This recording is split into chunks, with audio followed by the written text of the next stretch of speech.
In this world, there's two kinds of people, my friend. Those with loaded guns and those who dig.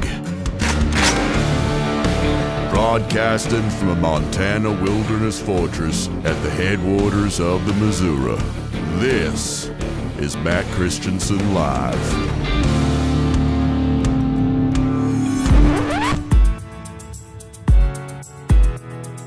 We hold these truths to be self-evident, that all men are created equal. Wow. That they are endowed by their Creator with certain inalienable rights, life, liberty, and the pursuit of happiness. Wow. To secure these rights, governments are instituted among men, deriving their just power from the consent of the governed. Wow. Whenever any form of government becomes destructive of these ends, it is the right of the people to alter or abolish it. Shut up, bitch! Happy 4th of July. This is a sad day in American history. I doubt it. Come on, America. Keep going. Ooh, don't do it. Please don't do it. You are fake news. I've become friends with school shooters. Jeez. Very fake news. He touched young people. Definitely worth checking into. Bingo. You suck. I hope Trump deports you. Hell yes. Shut up, faggot. That's disgusting. All right, America, go to the YouTube right now. Skank free, whoever he is. Dude, Matt straight up sucks. How dare you? All right, go. In 5, 4, 3. I can't do it. We'll do it live. Fuck it, we'll do it live. Hello and welcome to the show. This is Matt Christiansen Live, a proud duct tape production for Sunday, July 6th, 2025. Thank you for tuning in. Sitting shotgun tonight is our friend Batman, returning after a brief hiatus. Welcome back. Saddle up, partner. Thank you much. Good to be back. I've never seen Batman Returns. Have you seen that one? Yes, I have. Okay. Well, I hope that is it a good one? How would you rate it? It's not bad. It's not bad.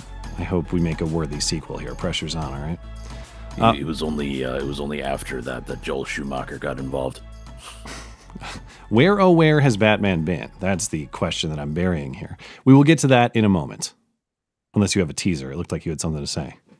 No, although people probably noticed that the background is new. So it would imply a change in location. But yes, we will get to that momentarily. Great guest tonight.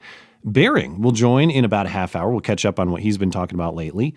In the news, over the holiday weekend, Trump signs his big, beautiful bill into law on Friday, the 4th of July, after the House narrowly passed it by just a few votes, after the Senate passed it by J.D. Vance tie-breaking vote.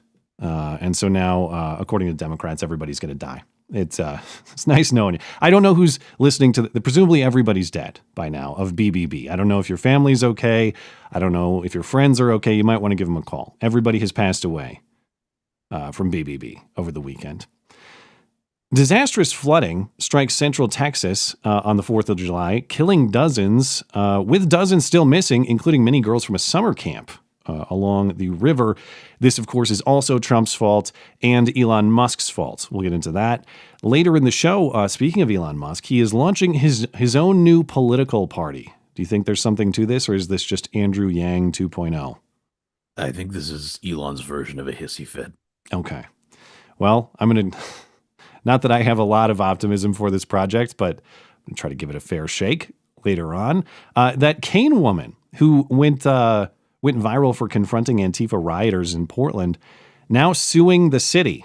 So there's an update in that story. Zohran Mamdani in New York somehow considering even worse ideas for the city. What is he talking about? Man. Yeah. Just wait. Yeah. And of course, I've got a Hoax Hate double feature for you before we're out of here. We'll catch up with your Superchats as well. Speaking of, hey, if you enjoy the show, please consider supporting the show. You can do that one time or recurring for as little as $1 a month over on my website, mattchristiansenmedia.com/support. Support for the show not only helps me sustain, but it pays the people who make this show possible. There are perks available for your support as well.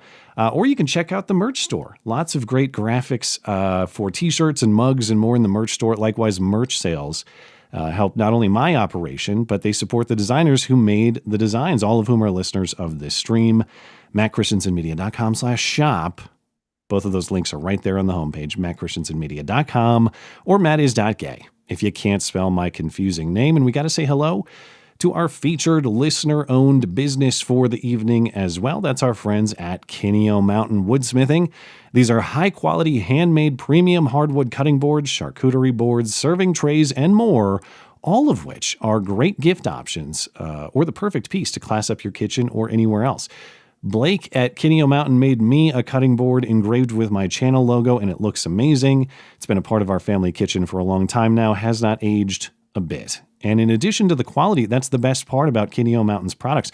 They're fully customizable, not just in the materials, but in the engravings too. So if you like to personalize a gift like that one, that can be arranged. Or if you have any other custom hardwood project in mind, no matter how big or how small, Kineo Mountain Woodsmithing can make that a reality for you. Just get in touch at kineowood.com. All Kineo Mountain Woodsmithing products are made in Colorado from premium domestic hardwood sources. Kineo Mountain Woodsmithing is the absolute highest quality woodworking that will last you forever. Listeners of this show get 10% off all Kineo Mountain Woodsmithing products and services using promo code MATT10 at checkout. That's promo code MATT10.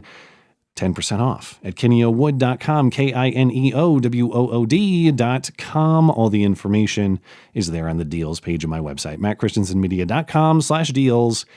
Deals by listeners, for listeners. And of course, my signature scents, Timberline and Old West, are available in that solid cologne from Hero Soap Company as well. You can try out that awesome cologne or any of other Hero Soaps.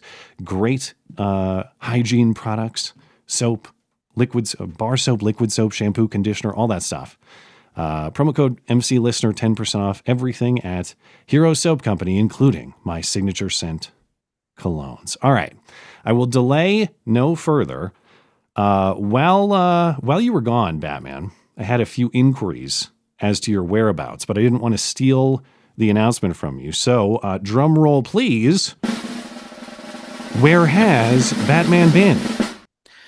So I've been speaking, I think, at length on several podcasts prior to this one about voting with my feet, about hating New York, about hating the people who ran it, about hating the policies and all of that stuff. So I've finally done that.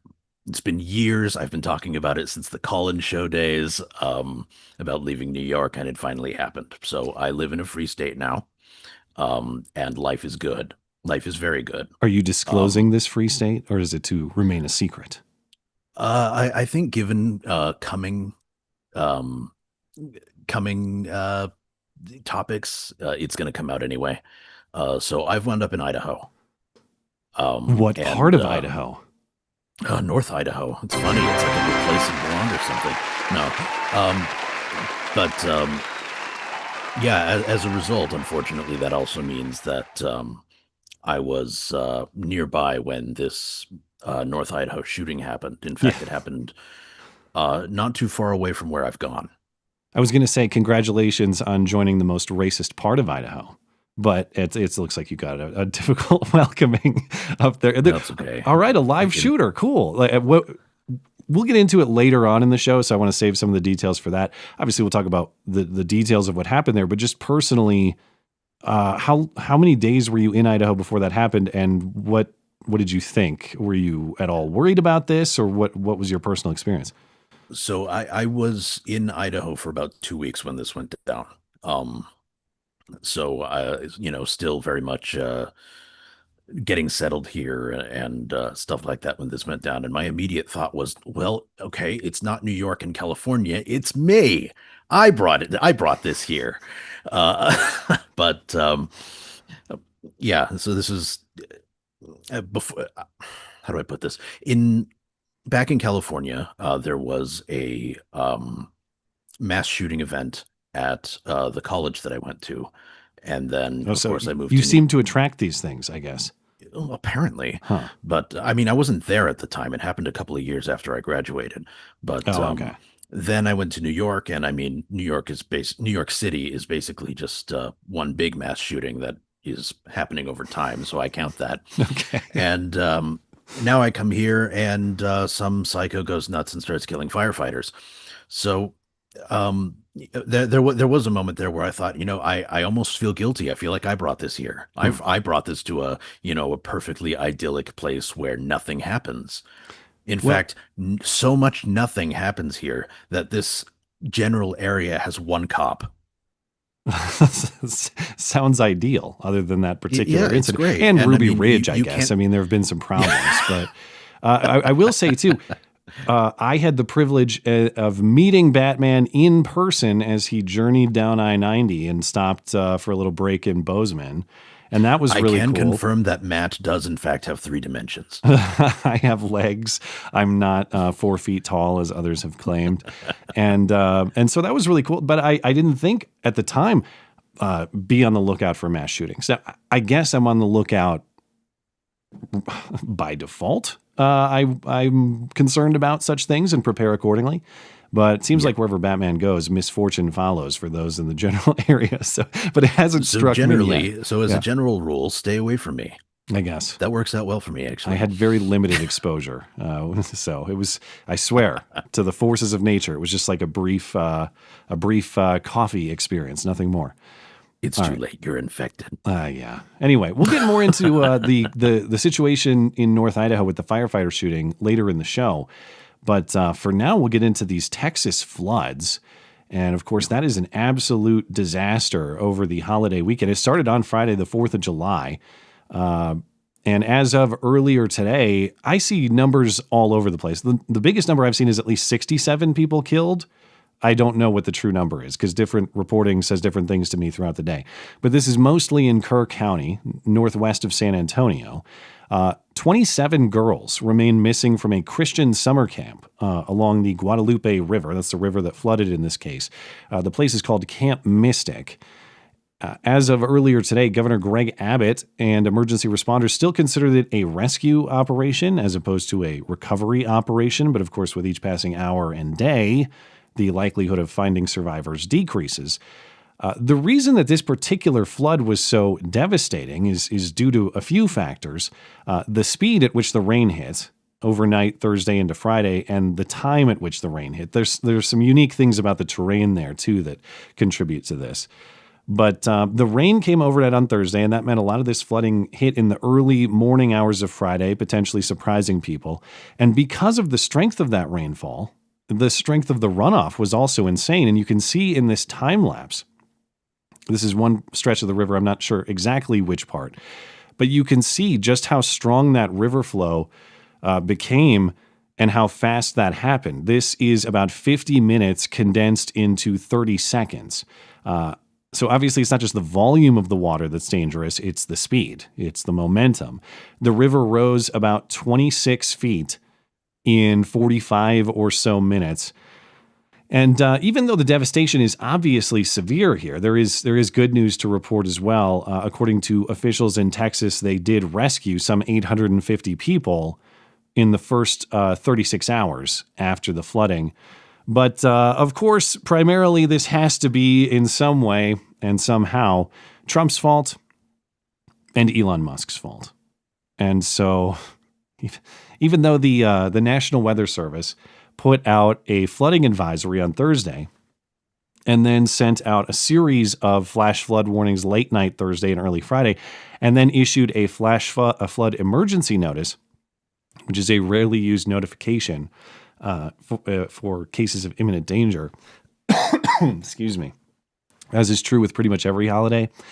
I got sick over the holiday too, so we'll see if the voice hangs on. The forecast, all those warnings were not good enough. And it's all because Trump and Elon, of course, cut staff from the National Weather Service. So here's ABC anchor George Stephanopoulos this morning informing us of this news that it's because of DOGE cuts at the National Weather Service that the response was inadequate. And Maria, we're also learning that there were significant staffing shortfalls at the National Weather Service's offices in the region. You know, George, as of right now, the local county officials really didn't want to address that just yet. What they are telling us is they expected between 4 and 6 inches of rain. That is what weather experts told them, the National Weather Service as well. They also knew that in remote locations, they might get anywhere from 8 to 10 inches. But this amount of rain in such a short amount of time, it was very difficult to navigate. So they forecasted about 10 inches of rain. It turned out to be up to 16. And if only Doge hadn't made all those cuts to National Weather Service staff, the forecast, I guess, would have been better and everyone would have lived, or they would have been more prepared. That's the case that they're trying to make. The Daily Beast, among many other pieces of reporting, has the story over the weekend. Texas officials slam Trump's National Weather Service for botched forecast. Who are these Texas officials? Is it the governor? No. Is it Texas's senators or congressmen? No. Is it leaders in the Texas? Some douche from Austin they pulled off the street. I didn't even see that one. Is he? Did some guy from Austin say something, or are you just no? I'm just guessing. Oh, pretty close, but not as far as I've seen.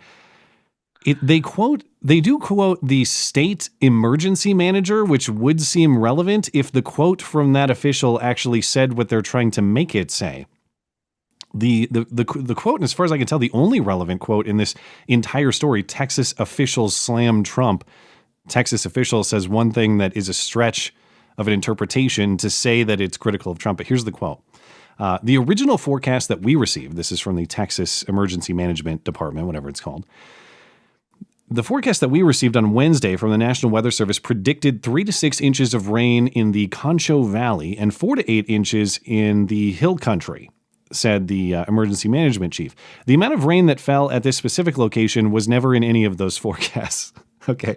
That is just saying scathing. The storm was worse than forecasted. That is not saying what this article frames it as. It's all Trump's fault. It's all Elon Musk's fault. It's all Doge's fault. Because of course, Doge's fault for being unable to predict the future.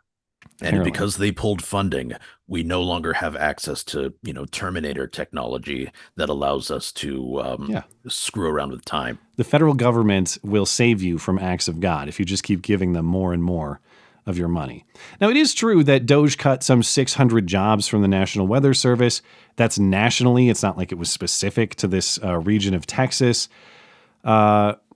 And of course, nobody who actually matters is saying what George Stephanopoulos and the Daily Beast and others are trying to spin.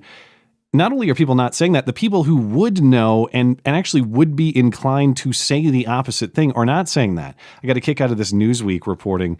Again, the framing is what? The headline says, Weather Service staffing clearly a concern ahead of deadly Texas floods. Oh my God, the staffing, this was so short. If only Doge hadn't fired all those people. You scroll down to almost the very last sentence in the story. And it's a quote from not just a guy, not just somebody with knowledge, but again, somebody with a predisposition or an inclination to be worried about staffing shortages. And that would be the legislative director of the National Weather Service Employees Organization, as in the workers' union for the National Weather Service, as in the group most likely to complain about staffing issues at the National Weather Service. The quote in this reporting, the WFOs, the weather forecasting offices, had adequate staffing and resources as they issued timely forecasts and warnings leading up to the storm. Again, the headline. But how can you use that to bitch about Trump? Because that's actually that's the goal.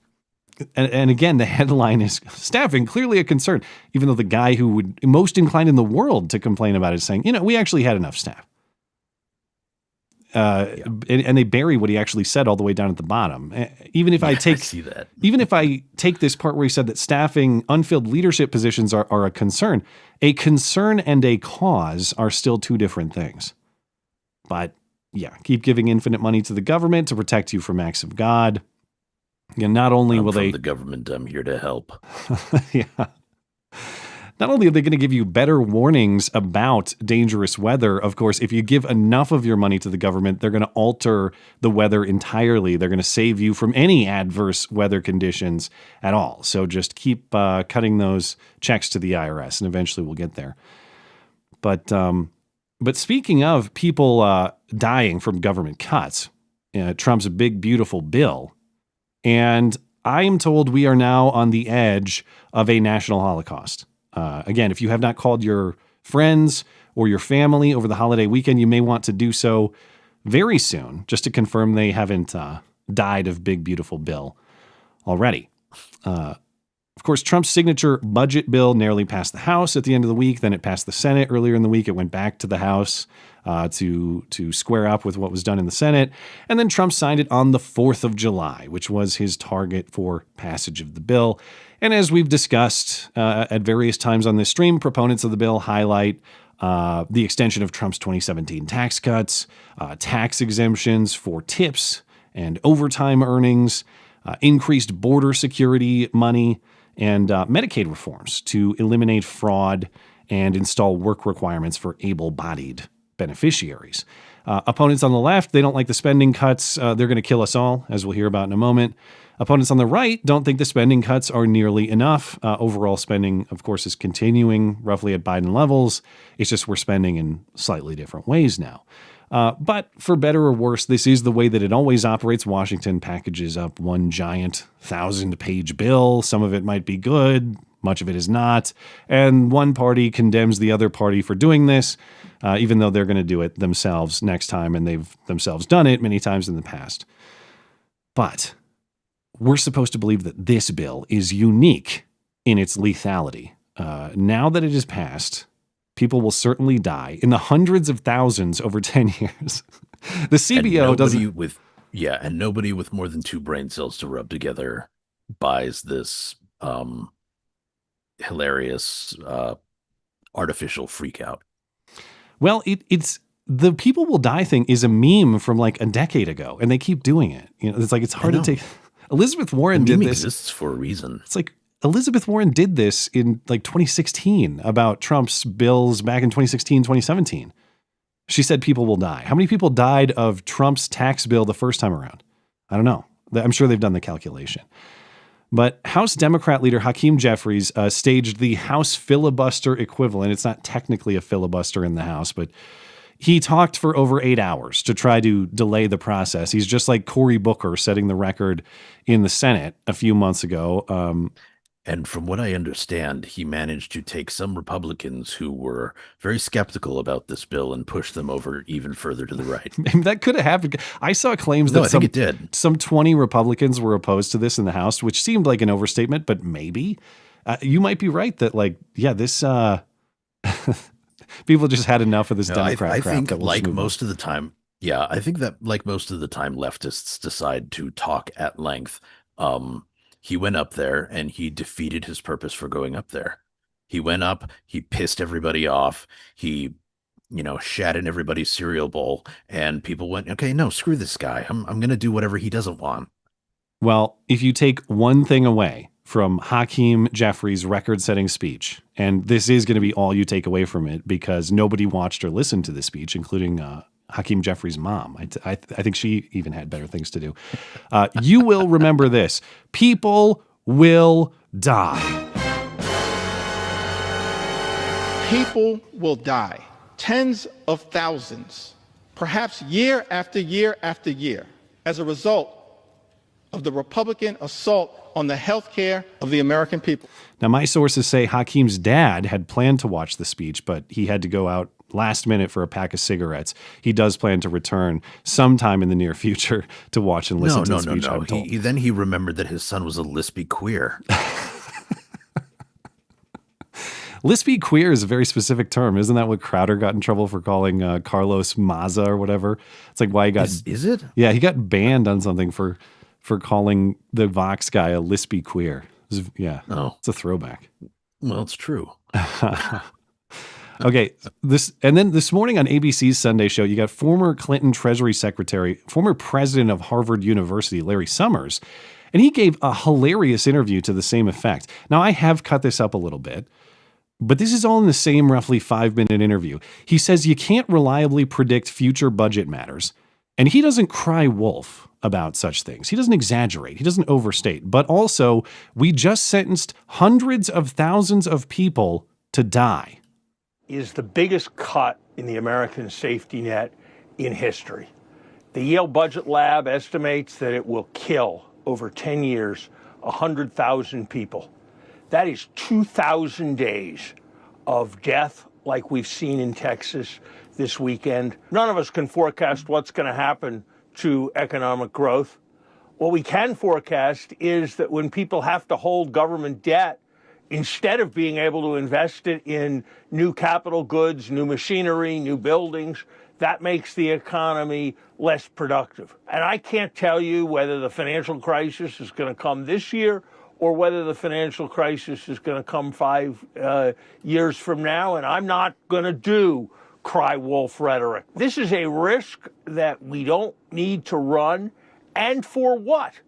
To give $1 million a year to the top 0.1% while, in effect, sentencing 100,000 poor Americans to death over the next 10 years because they can't get access to necessary medical procedures, because they can't get driven to a hospital, because their family members can't get supported. This is just wrong. Look at this fat. Yeah, you know what? People from Canada are still going to come here for the better medical care. Yeah, I wonder why. Why do people do that? I don't know, but yeah, you know what? You're gonna. What? I'm not sure what the Chiron said because that guy's nose was blocking it. There are a lot of things about his appearance I could choose to mock, but you know what, Batman? I'm going to take the high road. No, actually, I just don't have enough time before Baron gets here. We could do a half-hour segment. But yes, are you ready for 2,000 Texas floods in a row? It's going to be really rough out there. Yeah. I think if there were going to be any biblical occurrences happening in the United States, it won't be because somebody passed a bill. It's because we're chopping bits off children. Now, that could be part of it. But when they say it's the biggest safety net cut in history, when Summers says that I guess he means that to sound extreme. That's actually a low bar because we never cut these things. They have been bloated into unsustainability if they ever were sustainable in their design. When you grow the government to the biggest it's ever been, yes, the necessary cuts will also be the biggest that they've ever been. And I would love to ask Larry, who's suddenly a deficit hawk on all these things. Though, in fairness, I think he was a little bit critical of the Biden spending, so maybe he has been consistent on that. But in the rest of this interview, very critical of running up the deficit and problems in our federal budget. But given the budget deficit that he says is so dangerous, what government cuts would be more humane? Because you can't say we're running up these massive debt. I guess he would say tax to infinity and beyond to pay for everything would be the supposed get out of jail free card.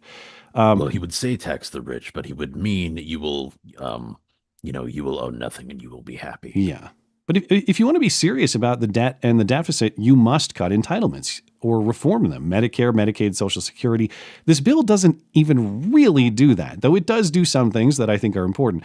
But cut is the wrong word. It implies that a person who is rightfully Medicaid eligible today won't be Medicaid eligible tomorrow because of this bill. And that's true only if you're like an illegal immigrant or an absolute bum. And if you're an illegal immigrant, you're not even eligible for Medicaid today, technically. But this bill you're not eligible on the rule books, but you are eligible if you go to a hospital. Yeah, if you have an emergency. Get signed up for it. Yeah. But the bill installs a work requirement for people who can work. So if you're an able-bodied, childless adult between 18 and 64, otherwise eligible for and receiving Medicaid, you must work now at least 80 hours, not a week, a month, 20 hours a week. As in bare minimum part-time. Oh, the humanity, not that. How could we do this to people? And you don't even actually have to do that. You can, let's say you're like such a degenerate that you can't even get a part-time job. Nobody will hire you. You can volunteer part-time for those hours. You can do community service. You can be enrolled in school. I didn't know this. Yeah, you just have to be bare minimum productive like half of the time to qualify. And this is going to sentence people to death. You could have face tattoos, teardrops under your eyes. Yes. And you could still find a way to get onto these benefits. If you're willing to volunteer 20 hours a week because you don't want to work, even though you could. The bill also eliminates the provider tax, and that's a tax that states may charge as a way to finance their Medicaid programs. And previously, that was reimbursed with matching federal funds. Okay, so now states can come up with their own ways to finance their Medicaid programs. Go ahead. All you genius progressives clearly have all these awesome ideas about taxing the rich to pay for everything.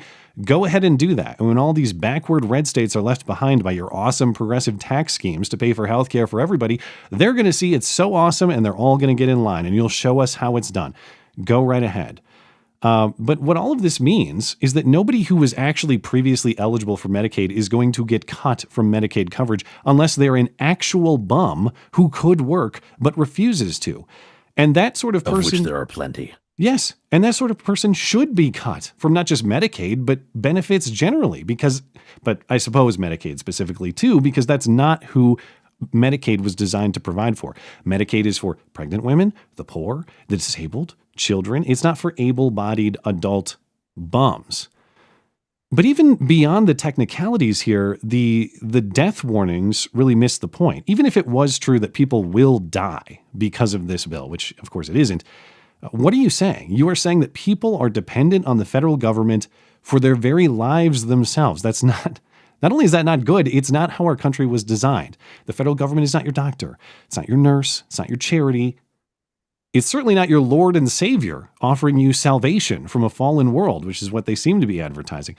The federal government serves only a very limited role, and that's protecting you and your neighbor's rights to solve these problems for yourselves as you see fit. And losing sight of that principle, of course, is the actual danger for our country, because dependent people, by definition, are not free people. You do have to make a choice there. Do you want dependency or do you want freedom? I think that's secretly their point, even if they won't say it. Well, yeah, I agree. Do you have anything else you want to say about this before I go grab Bearing? Basically just that there are a lot of reasons that the bill that there are definitely a lot of reasons that people hate the bill that I understand, and there are a lot of reasons why people like the bill that I also understand. The reprioritization towards the border is a good thing, things of that nature. But the last time that I spoke on this topic, I basically said that I was that there were portions of the bill I was a big fan of, and that those involved getting suppressors and SBRs off the NFA. So for anybody who isn't familiar with this, they have that whole thing.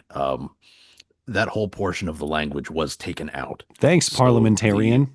By an unelected bureaucrat who was installed by Obama. And a bunch of bitches who won't tell her to shut the hell up. Yeah, and it was perfectly within the rights of people like John Thune to remove this person and replace her with somebody who would do her goddamn job, and he didn't. So we get to wait even longer for the NFA to be addressed once again. Nothing but tax stamps for you if you want to exercise your Second Amendment rights as a free American, allegedly. Bullshit. Anyway, all right. I will see you back here in about a half hour. I'm going to go grab Bearing. So stand by, everybody.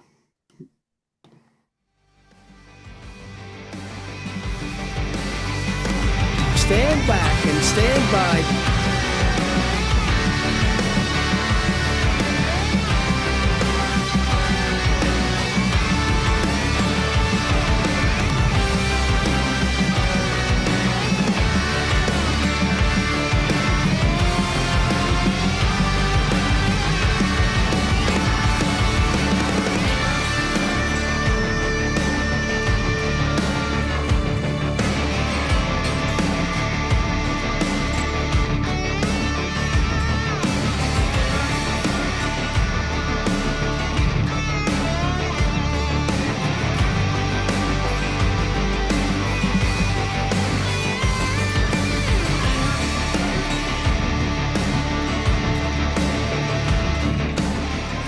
All right, my guest tonight is our friend down under, Bearing. Good day, sir.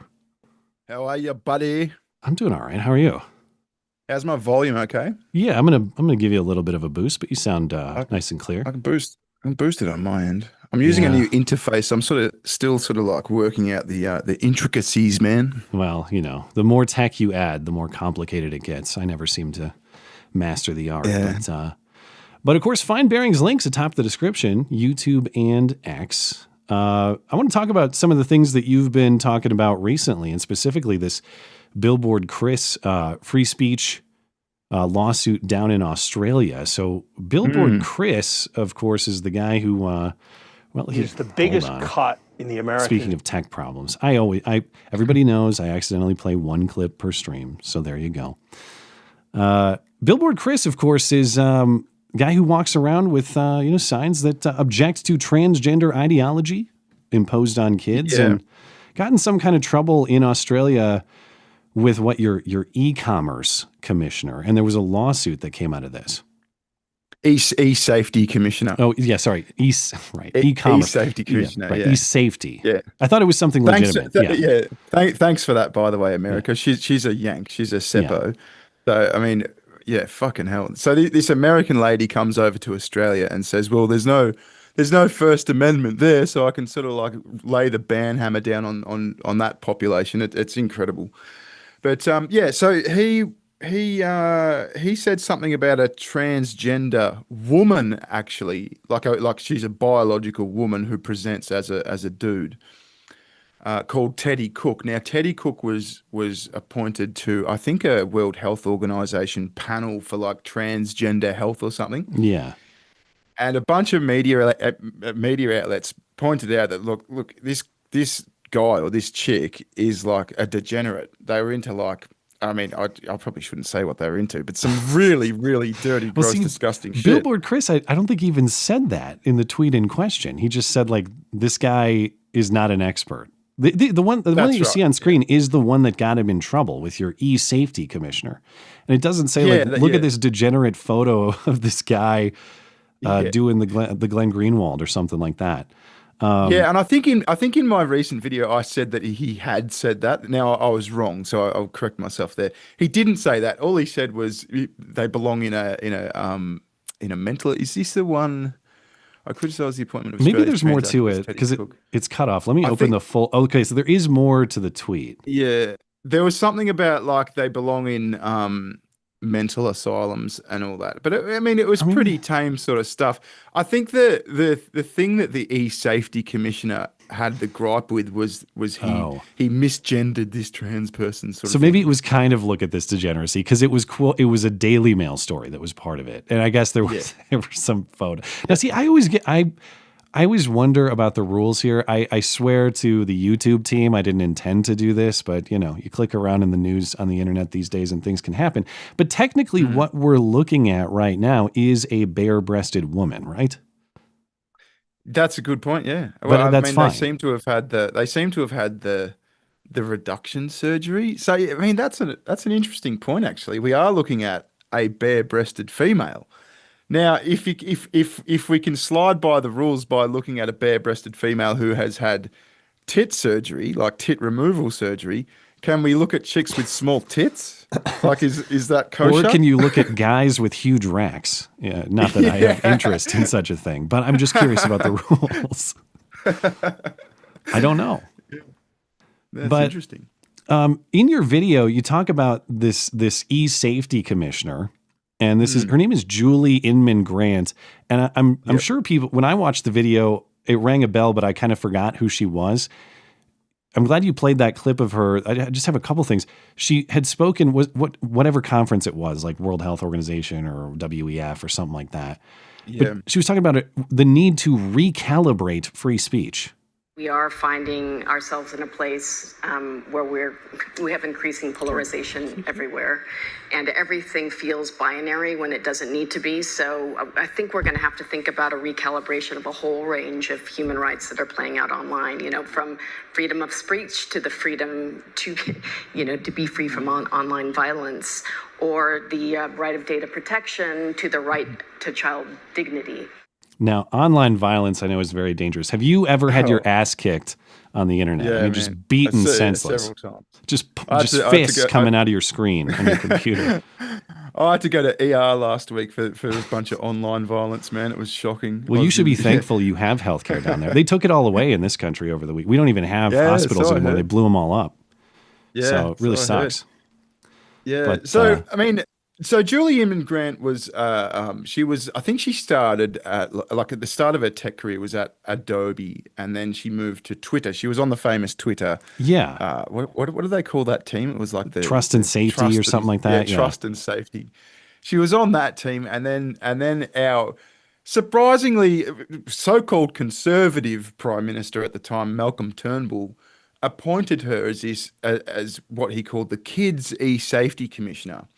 Now, at the time, everyone was like, "Yeah, that's cool. That's you can't disagree with that. Kids should be like." We all thought that they were going to like do stuff about CP online. That's what we thought it was, and it turned into this instead. Yeah, gradually over time, that she lost the kids thing, and it's just we're here to protect everyone. We're here to protect everyone. Yeah.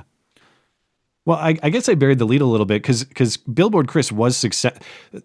What happened was Julie Inman Grant wanted to impose a fine against Twitter for hosting this tweet of Billboard Chris's. And there was a lawsuit in Australia that was it was argued back in March and finally decided this week. And it looks like Billboard Chris and X have won. I don't know if there's some kind of appeals process or something like that, but they determined that this tweet was not any sort of harassment or abuse under Australian law, correct? Yeah. Yeah, the judge was satisfied that Billboard Chris did not have the intention to cause, what was the word, distress or harm or something like that. Now, my argument is like, why can't we cause distress? Of course. You know what I mean? What the fuck is wrong with causing distress? If I want to call you a cunt on the internet, why can't I do that? Yeah, exactly. The internet causes distress almost by design. Like, where have you been if you haven't experienced distress on the internet before? But yeah, that was reading about it. That was my same dissatisfaction, I suppose, even though I guess I like the outcome. And I'm not in Australia, so practically speaking, I don't really experience the consequences of this. But just because a judge decided that this tweet was not intended with malice or abusive, that it's okay, it still grants the premise that a judge ought to have the authority to make that sort of judgment. And that seems awfully slippery. Like, nothing about this decision undoes the status of that law in Australia, right? It's just a judge's discretion could have gone the other way. That's right. And I think the sort of celebrations around this result by, a lot of the media is like, well, yeah, he got away with it. The judge deemed this, not to be harmful. Well, it's half the argument. It is great that he won this particular case, but the underlying issue here is the fact that, yeah, like you said, a judge can determine what is and what isn't harm, and can legally, impose consequences around that. Another clip you played in the video that I had not seen of Julie Inman Grant was her being questioned about the First Amendment in the United States, and she has a very brief response to that question. Do you believe that the First Amendment has too high a bar for the online era? The First Amendment does not apply in Australia. And as you pointed out in the video, I mean, that's legally correct, but you're avoiding the question, should it? If you could make it, would you? Like, what do you think about the principles of the First Amendment and the moral concept behind it? Because if it's immoral to censor people in the United States, it's also immoral to censor people in Australia. As far as I've seen, we didn't get any kind of answer to that question. Yeah, and that's what feels kind of icky about it, is the fact that she's American. I mean, I think I called her a Seppo in my video because I've never heard that one before. Because I'm not happy with that. I mean, just the gall of an American saying, well, I've no longer got the ability to sort of censor people in America. I'm going to come to Australia and somehow get, not even elected, but appointed to this this position of authority over everyone. And that's what's hard to understand is I get that as tech companies and whatever the forces of censorship might be have or even the government itself has had trouble censoring in the United States because of our First Amendment history.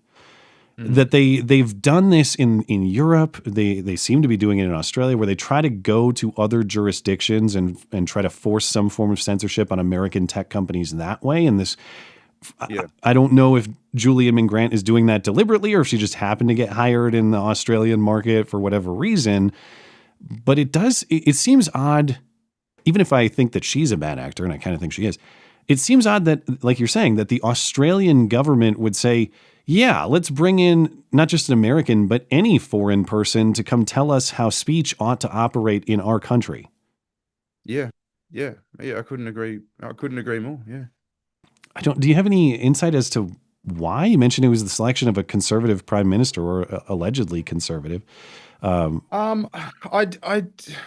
I don't really have any in-depth explanation other than the fact that, I mean, the Conservatives in Australia, or the Liberal Party, are just on this slide leftward. I mean, it's like they see the Labor Party, or the left-leaning party, and they say, oh, we need to be like them. I mean, they just had the most insane loss a few months ago, this Conservative Party, because they adopted all these policies that just mirror the left, and we don't have a Conservative Party. So I think that's, and look, the guy that was the Prime Minister at the time, I think he was an ex-Labor Party member. I think he crossed the floor and became a so-called Conservative. So he was always a bit of a pussy, and he was always a bit of a dick. So that's my explanation. He was both, and that's impressive. But some people are. Yeah, we're overly progressive, and it stinks, man.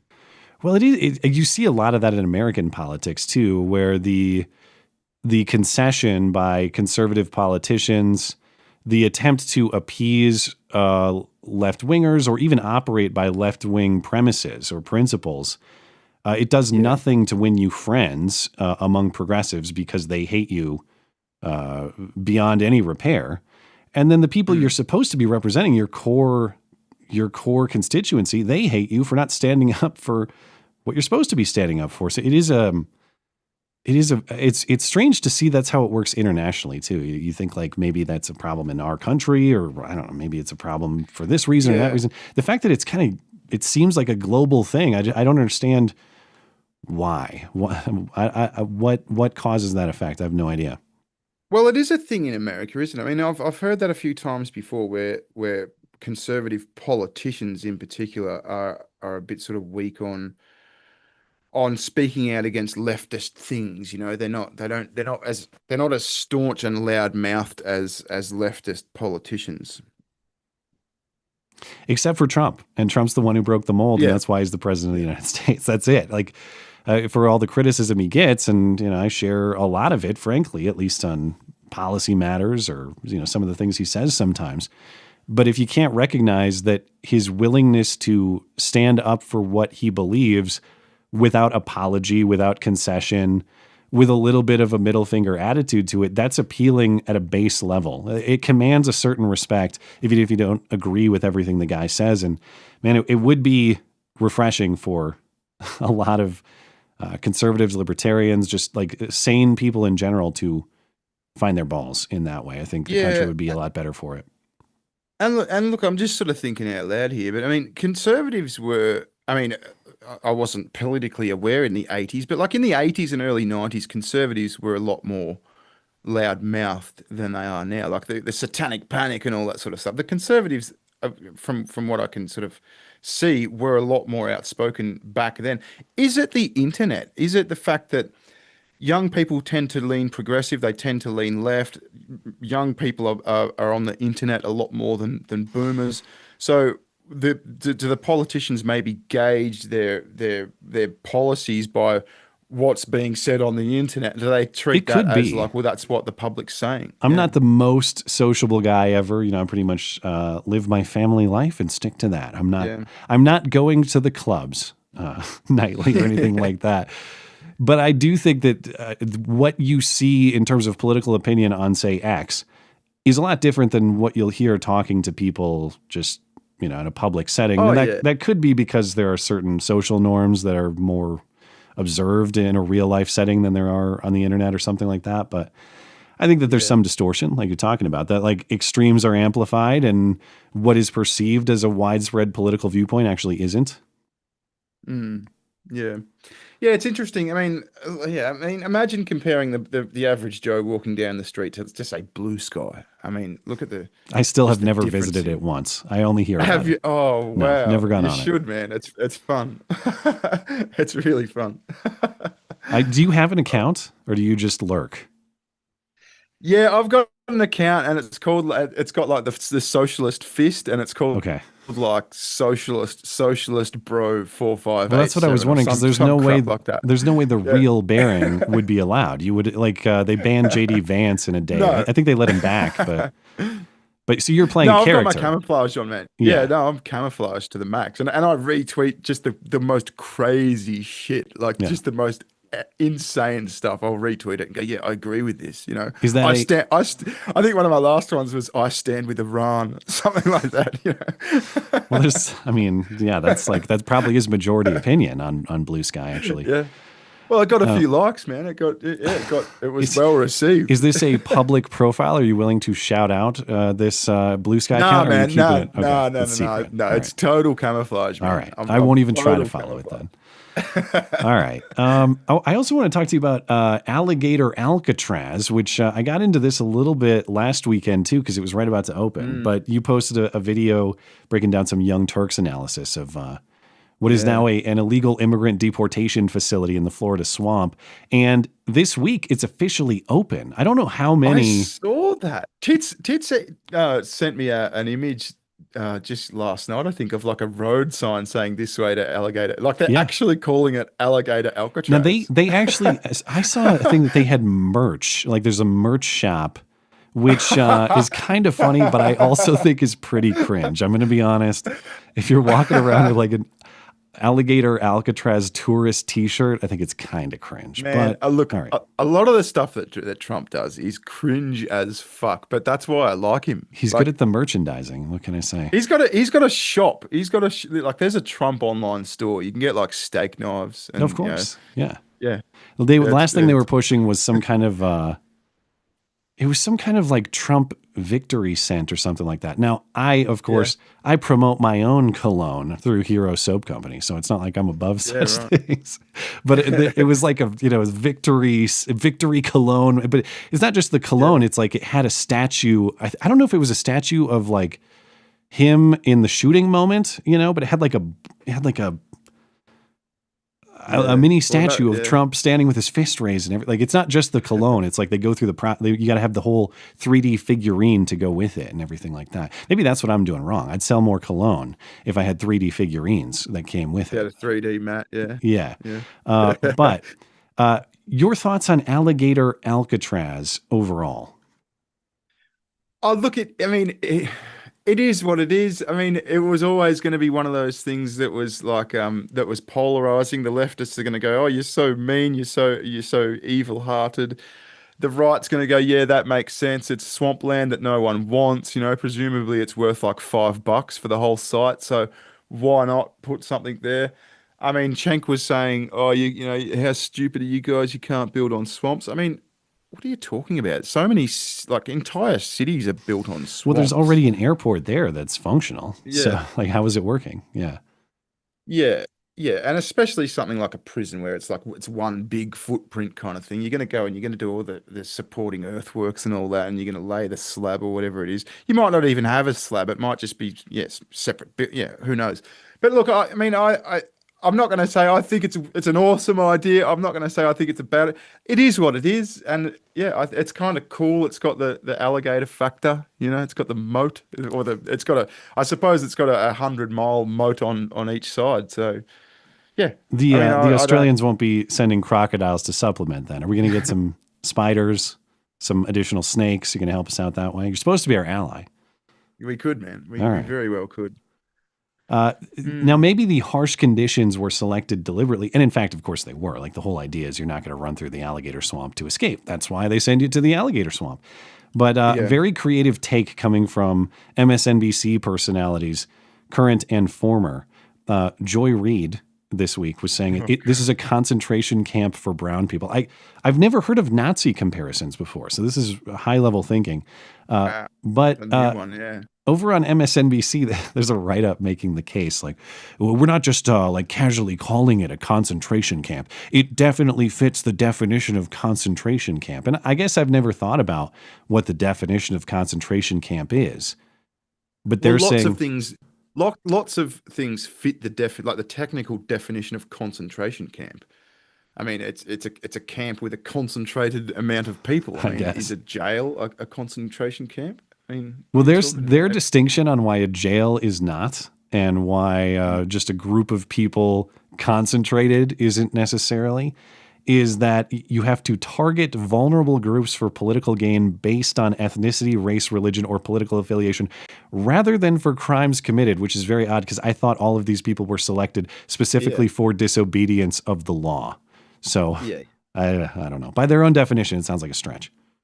Yeah, see, I mean, look, I mean, I suppose colloquially, when I can never say that word, colloquially, It's a tough one. when when people think concentration camps, they're thinking of Auschwitz. You know what I mean? They're thinking of like a death factory. Now, it's not a death factory. So you can either use the actual definition, which is a concentration of people in a stored away in a facility or something, which is a lot of things, or you can use the colloquial definition, which this is not. So maybe when they start doing the showers at Alligator what was it? Alcatraz, like I'm not familiar with a concentration camp where the goal is to move you out of it. Usually there's like some kind of death component, but maybe I'm wrong. Yeah. Is there photos of this? Like, have they got big fences and all that, or is it literally just like the alligators will get you? I don't know if there's a physical barrier. I've seen some overhead footage. I think that as far as I've seen, they've put the footage I've seen is a lot of like prison style cots or even military style looking cots. And in the buildings themselves, it looks like there's some chain link fence around those cots, as in like it's a very simple jail cell that is secured by just chain link fence. So I suppose if you had a simple tool, you could cut through something like that. But as far as I gather, I think they are like for perimeter security, they are relying quite literally on the physical terrain around the place. That seems to be legit. So I don't know. I mean, I would think too is I don't have a lot of experience in swamp environments, but in addition to the animals, if you're just trying to like wade through sketchy water where you don't know how deep it is, that's its own danger. Like I imagine if it's really wet and mucky, you get stuck and you'd get stuck. There'd be leeches and stuff. There'd be all sorts of bugs. I mean, don't you guys have big like boa constrictors or something, or anacondas or something like that? I don't know. I've only been to Disney World. That's my Florida experience. Right. So I played it safe. Yeah, I don't know. Mean, I think I'm just looking at a photo now. They're actually calling it Alligator Alcatraz. Yeah. Well, I heard on local radio here, because of course I'm pretty much on the other side of the country.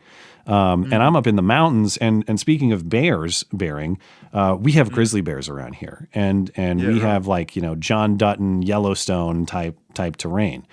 And so there's talk of opening a similar facility in Montana or the Northern Rockies, and it would be Grizzly Gitmo. So that could be pretty exciting. I might buy a Grizzly Gitmo shirt if they do that. That's more my style. I've always wondered how much are bears on your mind? Like when you do you go for a walk in the bush? Do you ever do that sort of thing? And so do you take bear spray or something? 100%. A lot of people carry a bear gun, like a high caliber handgun.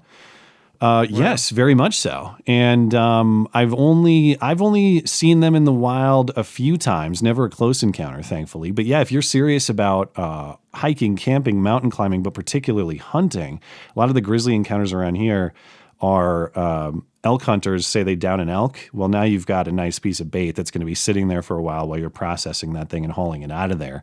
Yeah. And so if you are doing any kind of hunting like that, that's usually where you get the bear encounters.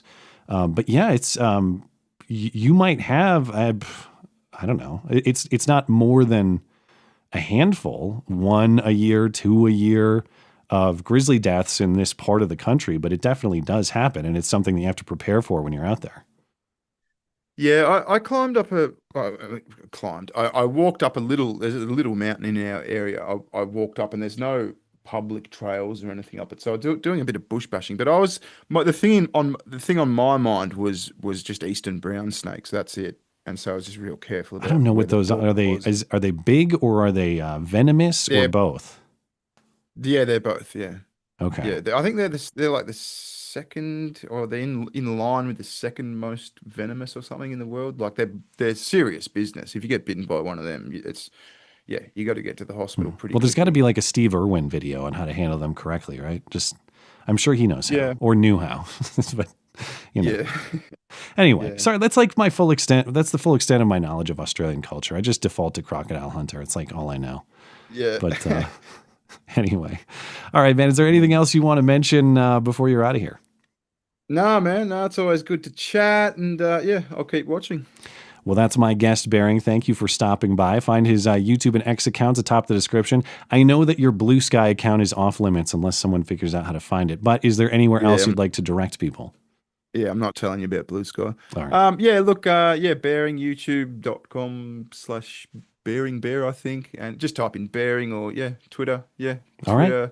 Twitter/Bear. What is it? Bear_ing. Yeah, cool. I've got them linked, even if you can't remember. Thanks, man. All right. Well, thank you for stopping by. I appreciate all the best to you and your family. And I look forward to catching up again sometime soon. Cheers, Matty. Right up. All right. There he goes. I will be right back.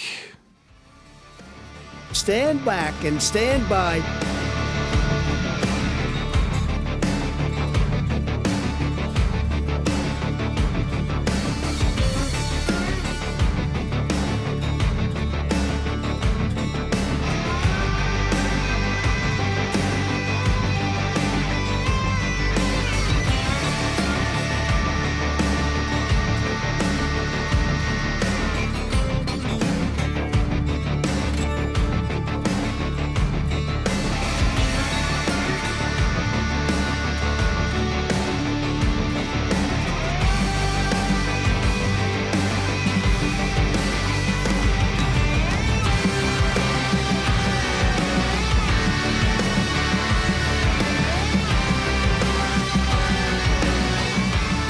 All right, thanks again to my guest, Bering. Find his links atop the description. Are you ready for some super chat, Mr. Batman? Let's do it. All right, well, let's see what we got. I'm going to start over on Rumble here. iBot, thank you as always. You are the real MVP, iBot. Appreciate it. I am not going to be niggardly. No, as soon as I said it. Dude, I swear, though, I got to show you guys.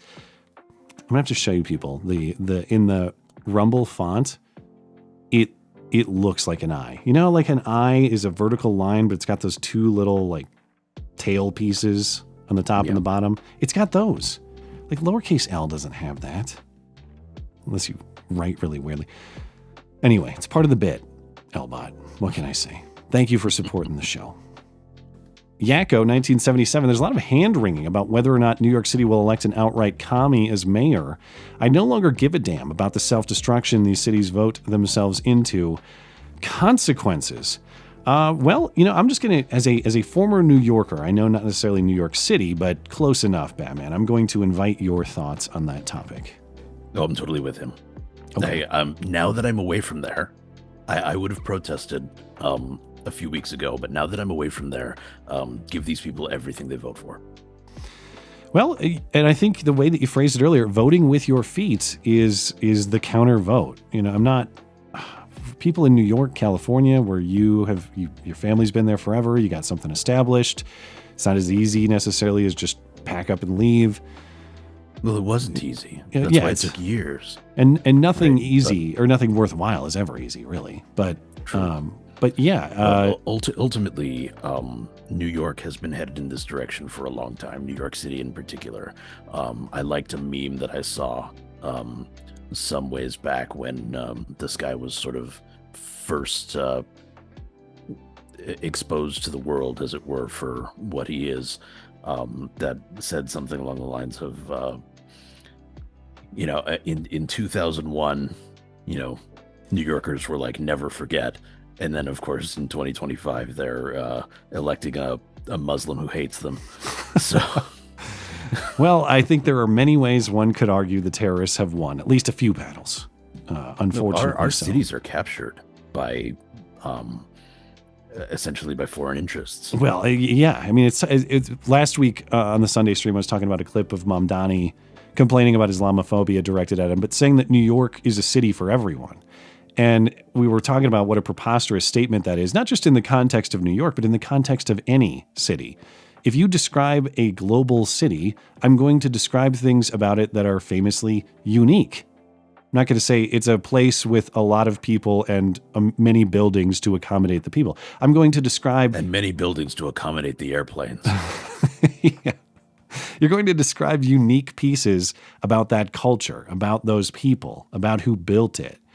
And the idea that a city is defined by anybody can come in whenever they want, well, that's not a defined thing anymore. It's just a blob that is there for the taking. And it's very coincidental, I guess, that the people who are telling you that's what this is are the same people taking it currently. So, yeah. Anyway, thank you. Yeah, go. But you know what? We need to just let them do whatever they want to do, but we need to build a wall around it. Now that I'm out, I can say that. Yeah, they have to stay in. Yeah, that's fair enough. They have to live with the consequences of their. I never voted that way. All right, so I like to think that I'm exempt, although of course my bias is obvious. But no, I mean for the people who voted this way, they should have to stay there and deal with the consequences. So, but ultimately, what's going to happen? We need to evaluate their voting history and make determinations. Those who voted, who didn't vote or voted against this sort of thing, you are permitted to leave. Those who didn't. You know what? The left has been judging you based on the way you vote and nothing else for decades. They did, and many times they determine your worth as a human being based on how you vote.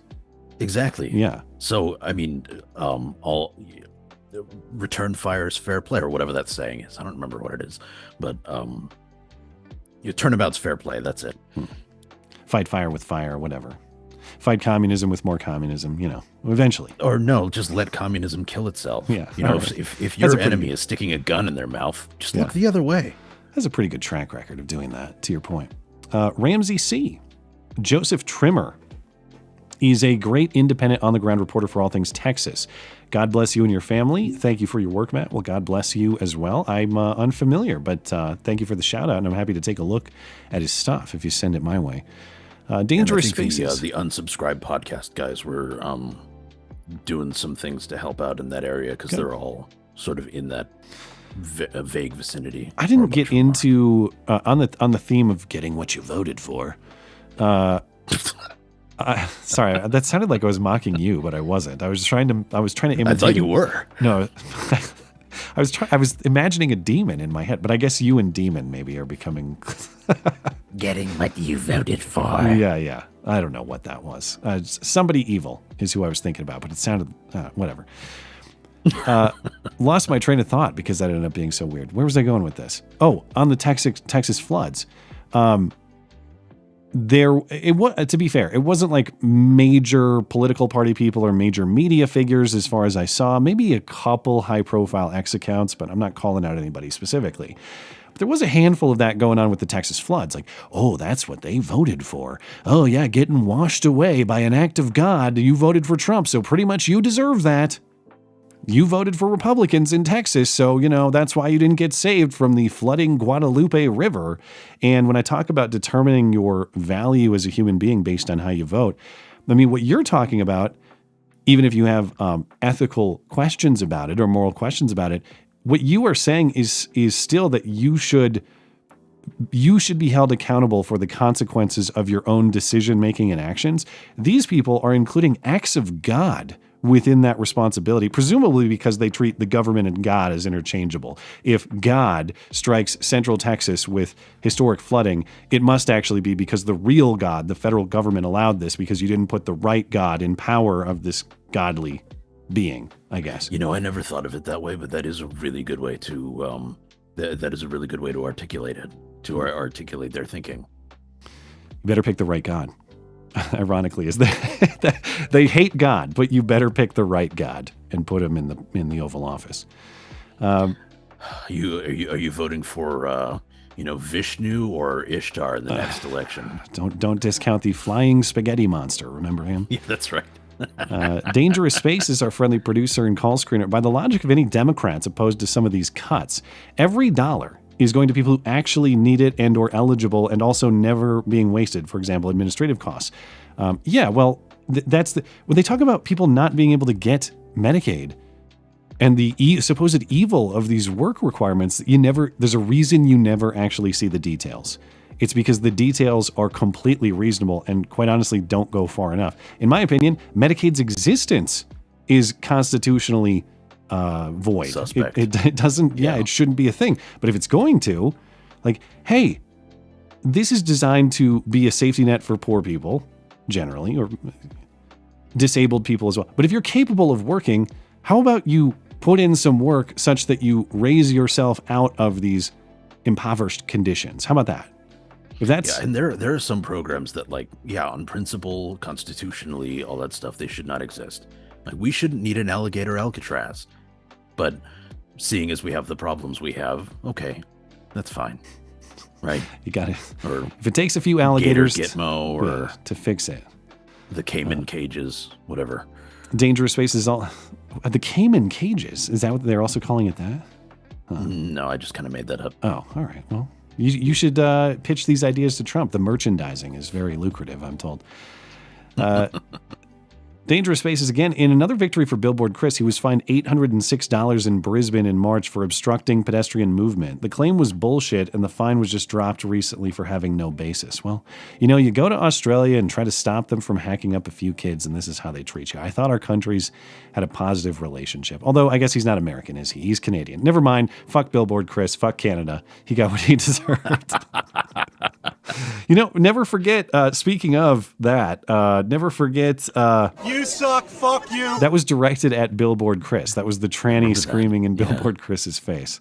So maybe that tranny was onto something, because that guy is Canadian. Oh, well, no, the tranny was also Canadian. I am shocked that Billboard Chris hasn't been attacked more often. Maybe it's just because he's a super affable guy. Maybe, he has a calming aura. I don't know what it is, but... I mean, I know he's been attacked, but he has fairly frequently, but never something that was like devastating as far as I'm aware. Someone broke his arm though, way back when. Really? I didn't hear about it was years ago, but he has had a fairly serious injury. But yeah, he hasn't been like nearly killed or something like that, as far as I'm aware. Yeah. Over on YouTube, Shotgun Willin, a doctor gives an exam to a patient. Patient says he's a communist. Doctor looks in his butt and sees his prostate. That's an honorary rim shot. I'm not sure. Pro-state. Oh, okay. All right. I think, yeah. Okay. Doctor gives an exam to a patient. That was miserable. Patient says to doctor, I'm a communist. Doctor looks in his butt, sees his prostate. Okay. Yeah. Okay. Very pro-state. I'm guessing that's the punchline, and I hate it. Thank you. Thank you, Shotgun Willian. VV. Anyone looking for a new family? I tried celebrating 4th of July with my extended family, but they cowered from ICE despite being U.S. citizens. What? First time in my life not blowing shit up with family on Independence Day. Man, I'm sorry to hear that. I don't know what the circumstance is, but it's what were they like in solidarity with ICE protests? When you say coward, I don't know what that means. Like, are they themselves afraid, or are they just they don't believe this country is worth celebrating in light of ICE activity? In any case, I'm really sorry to hear that, because I had a great 4th of July with family. We got some family in town visiting, so that's awesome. And then my son Calvin is 3.5, almost 4 years old now, and so he's just at the age where the low-level explosives are available and fun. So we had some sparklers, we had some little snapper things, some tiny firecrackers, some little bottle rockets. Little cherry bombs. Yeah, so the little smoke bombs too. And that was a lot of fun. Tiny ones that are like yay big, and they're a little a bag with a little thing sticking out. I assume fireworks far more available in Idaho than New York as well. Did you indulge? I did not indulge. There's too much to do. We're still dealing with the move and all that stuff. Plus, you don't want to start a fire on a mountainside and have to, deal with the emergency responders who. Provided I don't shotgun any firefighters, I'm pretty sure that I'll be fine. Yeah, good call. VV, I hope the best for you. I'm really sorry to hear it. Bill McPherson. Update on my wife. She's at a rehab facility and will likely be there 2 or 3 weeks before coming home. Donations are welcome and appreciated. Give, Send, Go. Support for spinal surgery. Yes. Bill, I'm going to get in touch with you this week, and we'll talk about seeing if you can sit in on the stream and we can talk about what's going on with your wife and reconnect. And so I look forward to that. I'll send you an email this week. And of course, all the best to you and your family, and God bless you. Semper Ad Meliora. You can easily find a dozen YouTube channels that will give you an accurate weather forecast, and often the YouTubers are more accurate than the National Weather Service. Yeah, I mean, more is not always better. Again, you have the National Weather Service union saying we had enough people to do these forecasts. It sounds like the reality is the people were there, the forecast undersold it, which can happen. I'm not even saying that's like a drastic failure on the part of the National Weather Service. They got it a little wrong. Sometimes they say it's going to be really bad, and it's not. They told you it was going to rain a lot. They warned you about flash floods. All those things happened. If you think just like more government staffers would have somehow got the forecast right, I don't know how many it would take. How many people sitting in a chair and collecting benefits do we need? Yeah, and ultimately forecasting it's all educated guessing. Like, nobody actually knows what the future is going to hold. And when people are like, oh, well, the weathermen are stupid because they got this wrong, it usually means they don't know anything about what weather forecasting is like. Right? It is all guessing. It is all basically looking at data, looking at prior trends, and sort of using various algorithms and stuff like that to determine what the most likely outcome is, not what is absolutely going to happen. Because if you know what's absolutely going to happen, you're God, and you ain't. Well, it depends who you ask. I mean, yeah, but no, it doesn't. In their mind, in their view, God doesn't exist, but also the government is him. So, Tortuga, since Bering is on today, I'd like to reiterate that Bob Villan's real name is Pascal Robinson Foster. I didn't know. I mean, I assume he had a real name. Really? Because Bob Villan, I assume, was not his actual name. I didn't follow this, but this is the guy who is some kind of rapper or whatever he is, was on stage and said death to the IDF, something to that effect. He pretends he makes music when really he makes vague, chalkboardy political sounds. He thinks he's brilliant. He isn't. He looks like a street thug and sounds like one too. And, he's just a turd who's 3.5 miles up his own ass. And now he can't come here and do his rap songs because he hates the IDF. Is that what happened? I think. Oh, I'm not super sure about that. I've heard a bunch of his, quotes, and I've heard various people talk about him. I don't remember the full details as to why he's not permitted to come here, but suffice it to say, nothing of value was lost. All right. I'll have to check out some Bob Villan music to make that determination for myself, I suppose. No, well, I'll apologize to your ears in advance. Semper Ad Meliora. Leftists pride themselves on pushing the boundaries of what is acceptable, creating as much division as they can. Then they complain that there is too much divisiveness or divisiveness, and they have to lock down speech. Now, I have to say it both ways, because I actually prefer divisiveness or divisive, but people insist that's not an acceptable way to pronounce it, even though division is how you say the word. So I defend divisive, but to appease those who disagree, I'll drop division is how you say it, but also divide is how you say it, depending on the conjugation of the word. But my position is both are acceptable. And some say only one, and it's divisive. But I think generally when, I won't get into it. I think both are fine. I'm sure Semper Ad Meliora is thinking, oh yeah, I definitely super chatted to hear a pronunciation debate. No, of course not. Yes, that was clearly... Yeah. You want to hear about the principle of the matter. And that, of course, is, okay, pushing the boundaries of what is acceptable, creating as much division as possible, then complaining about how divided everything is and lockdown speech. Yeah, I mean, there's a lot of that going on. It's like redefining norms, redefining tradition, and then when someone comes out and says, I don't know, I think like the old way was pretty good and time-tested, and maybe we should stick to that. Oh, well, that's hateful. Oh, well, you're just a closed-minded bigot, whatever. Yeah, a lot of this... redefining norms. No, I think it's a little bit more targeted, although maybe that's actually what he's saying. It's redefining norms to encourage self-destructive behavior so that you are weak and easier to control. Could be, yeah. I think that, obviously, I don't think every single person of left-wing persuasion is thinking that high level, but there's a lot of useful bots, programmed NPCs who serve that purpose, maybe doing the bidding of those who are thinking on the strategic level that you're talking about. And if you need a quick shortcut as to figuring out who these people are, if they have any love for Ukraine, found them. Over on, when is that going to end?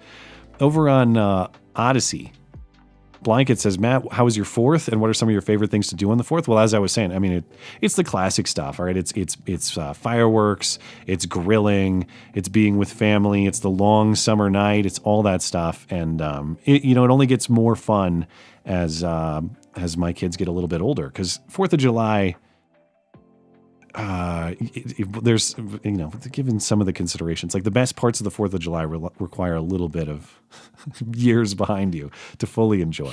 Last year, like when Calvin was younger, he hated loud noises so much. Like he any kind of loud noise would really bother him. So we watched some fireworks last year, but we had to put like ear protection on him because he just can't stand the loud. This year he was into it. Like he enjoyed the fireworks. So that was cool. Maybe he was just going through a sensitive period. Well, yeah, I don't know, but he hated it then. I find myself blessed that my daughter can just sleep through anything if she's in a good mood. So, it can be nighttime, it can be time for her to go to bed, and the TV can be blasting, and dishes can be in the middle of being done, and various other things can be going on, and she'll just knock out. And not you get them in a care routine, and they will the sleep through a hell of a lot, in my experience. Now, of course, most of the day-to-day childcare duties are handled by my wife, but we are a routine family, and if you want well-behaved young kids, in my experience, routine is key. If you want them to sleep through the fireworks, make sure they're going to bed at the same time every night. They will sleep through the fireworks. Yep. Anyway, Blankets, Matt, do you think you could make a top 10 or even top 25 craziest stories in 2025? I don't usually do that sort of thing just because to me it's like a lot of work for not a lot of return. It ends up like you end up spending a lot of research or collection time to put this together, and really what you're doing is like reviewing old material that people aren't necessarily interested in because it's not current anymore. Sometimes people do that at the end of the year and that sort of thing. I'm not saying no, never. Just it's not really what I've enjoyed making, and I don't know that it's necessarily successful usually either. Or maybe I just do it wrong or think about it wrong. But generally, no. Also, when are you doing movie reviews again? God, I know. Yeah. But thank you, Blankets. Critically Dreadful. That was before the term streaming became a thing. Dear Lord, what the fuck, man? Well, what did I say? I must have said something preposterous earlier in the show. I don't remember. What was I talking about with streaming? Something I don't know. In the old age of the internet. I don't remember. Sorry, I missed the reference. Critically Dreadful, but I appreciate your support for the show. Blanket says, Matt, have you ever had a barbecue for the 4th of July? Well, I grill, and barbecue is a more specific term. So when speaking of things, people don't like when I say divisive. I don't like when people say barbecue when they mean grill. And I'm not accusing you of that, Blankets. I'm just making the distinction. I don't barbecue. Sometimes I grill, and I may apply a barbecue sauce after the fact. Sometimes I may marinate in a barbecue sauce before grilling. But barbecue is like its own distinct thing, and I don't barbecue as a matter of my limited culinary skills. Are you a barbecue guy? I mean, I enjoy it. I don't do it, Yeah. but I don't do what you have clearly delineated as barbecuing. Yes. But do I occasionally say, "Oh, I'm throwing something on the barbecue" when I really mean the grill? Yes. I do that. That's some Australian bullshit. Some shrimp on the bobby bullshit. Cancel the bobby. All right. We will end it there. We will come back to your chats. I'll have to just circle back with at you the end of the stream. And of course, thank you guys for supporting the show. All right, back into the news. I want to talk with you about the Idaho firefighter shooting. So quickly, I will just recap the facts as we understand them right now, and you can add whatever local information you might have, because it sounds like you know some things about maybe this kid's ideology or what some of his thinking might have been. But last Sunday, June 29th, it happened just a couple hours before I went live, so we really didn't get into it on the stream. But a wildfire on Canfield Mountain outside Coeur d'Alene, Idaho started. Firefighters responded. They were shot by this 20-year-old Wes Rowley, who was posted in a tree. As you mentioned, he had a shotgun. Do we know if he used what kind of ammunition he was using? Did he use like slugs? Did he use buckshot? That was never made clear. Okay. But I think we can sort of assume that he used slugs because at first people thought they were taking sniper fire. Yeah, the use of the word sniper, and then it came out that he used a shotgun was kind of an odd thing. But then again, you can definitely be effective at range in that. Yeah. Yeah, in common parlance, the word sniper means a long-range shooter, but that's sort of like a more recent thing. Even as recent as World War II, a sniper just meant somebody behind enemy lines. Okay. Now, is that what CNN means? They probably don't know that little.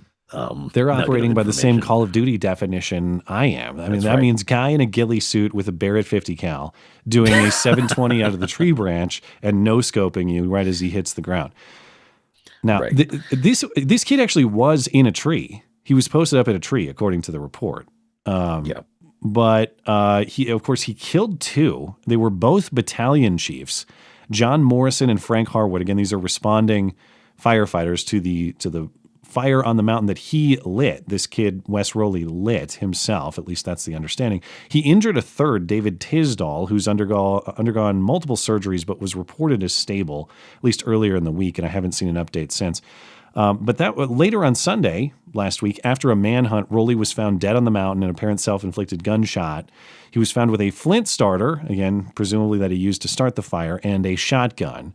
So it's believed he did this intentionally. He lured firefighter attention, and then he ambushed this firefighter response. And why he did that is still not totally clear. There wasn't a manifesto or any written documentation or anything like that. But his grandfather, Dale Rowley, says the family business is tree service, and that Rowley had been trying to figure out a career path that potentially included being a firefighter or working with the fire department in some capacity. So you tell me, but given the fact that there were two battalion chiefs killed here, so guys in leadership, I mean, that implies maybe targeting leadership positions. And you have the grandpa talking about maybe becoming a firefighter. This kid wanted to. Was this something that's personal, like he got rejected by the fire department or something like that? That's sort of the scuttlebutt around here. But it's all kind of not clear. I haven't gone to the sheriff's office to ask questions or anything like that, and I'm not really sure what they would be able to tell me anyway. Excuse me, I'm Batman from the Matt Christiansen stream. I know that you have exclusive information for me. You just gotta step out of the shadows in the corner and. Do you know who I am? Hold a stapler against the back of somebody's head, or just put on the Batman costume and commit to the bit. They need your help fighting crime in this county. It's out of control. Now give me all the information you have. Yeah, our one cop is overwhelmed. Is he? What's the commissioner's name in Batman? I forget. Is he the guy running the police Gordon. around? Yeah, that's right. Anyway, sorry. Keep going. Anyway, so basically the theory around here is that he wound up applying and got rejected in some fashion, but beyond that, it seems like the information that I was able to glean has sort of the rest of the world has kind of caught up already. So it's the motive is really unclear, but there's a theory that he tried to join and got rejected somehow. There's another theory flying around about he was asked to move his car, the car that he's living out of. Okay. So this is a guy who's routinely is the wrong word, but occasionally homeless, because his relationship with his family is suspect.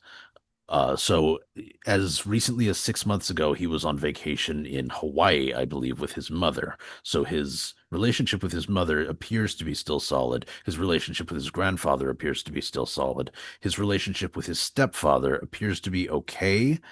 But there's this whole shebang about how his father is accused of abusing his mother. His biological father is accused of abusing his mother. The biological father disputes this claim. There's some kind of restraining order from his mother directed at his father. So there's lots of like weird, like, okay, you could see how this guy's screwed up family could have turned him into a psychopath. But then there's also like family pictures from 6 months ago, November of 2024 in Hawaii, where he appears to be a perfectly normal, happy child. And there are a lot of people who comment on like the, effete nature of this guy and he has stuff like that. Phenomenal hair. And people were saying that because like he had a buzz cut and then he had like very long, luxurious hair. There was speculation that he's transgender, but I have not. That appears to be conjecture that turned out to be false. So there's apparently he, according to a roommate of his, he cut his hair very recently in sort of conjunction with a spate of like depressive behavior. Okay. But all of that is, again, it's hearsay. It's kind of unclear. You mentioned maybe there are indicators in the chat. There are people in the chat who are saying cough cough MK Ultra cough cough. I mean, frankly, I could see that. He's like the case, Pennsylvania Trump shooter. He fits that. Like just disappeared for a while. Nobody knows what's going on necessarily. Lives out of a car or something. Or even the United Health CEO shooter, Luigi, in the same way that he disappeared to Hawaii and like all of a sudden became a different man and came back and shot a guy in the back. Yeah. There's a lot of theories flying around there. There's very little concrete information that we know for sure. And also people had dug through his social media posts and noted that he was like a furry. And that's all this right. other stuff. Yeah. And he was doing some kind of cartoon bullshit. I don't understand. Is there any political clues? You mentioned maybe he had some kind of left-wing persuasion or something, or are we inferring the politics from the No, furriness? so that was another theory that was flying around. Okay. So that was basically there was a picture that actually I fell for too for a while. There was a picture flying around of somebody who looked a heck of a lot like him holding up a sign at one of those No Kings rallies. Okay. And it looked like him, so I thought, oh, well, that's interesting. Turned out it was somebody else. Just so happened they had the same haircut and similar facial features. All right. Well, send out the bat signal out there and keep your bat ears perked for any additional information. Because we're all curious about this one. So if you get the Northern Idaho intel, please let us know. I mean, I'd love to maybe like go and talk to the cops about this to see what their, what kind of information that they've pieced together. But of course, in the middle of an investigation, they're not going to say anything until they put it out in a press release. You can always ask, and maybe you'll get the benefit of getting a notification when they're ready to talk more about it publicly. But maybe. It's they're not going to arrest you for inquiring, at least not yet. So anyway, you could put a little press badge on and be all official and shit. Yeah.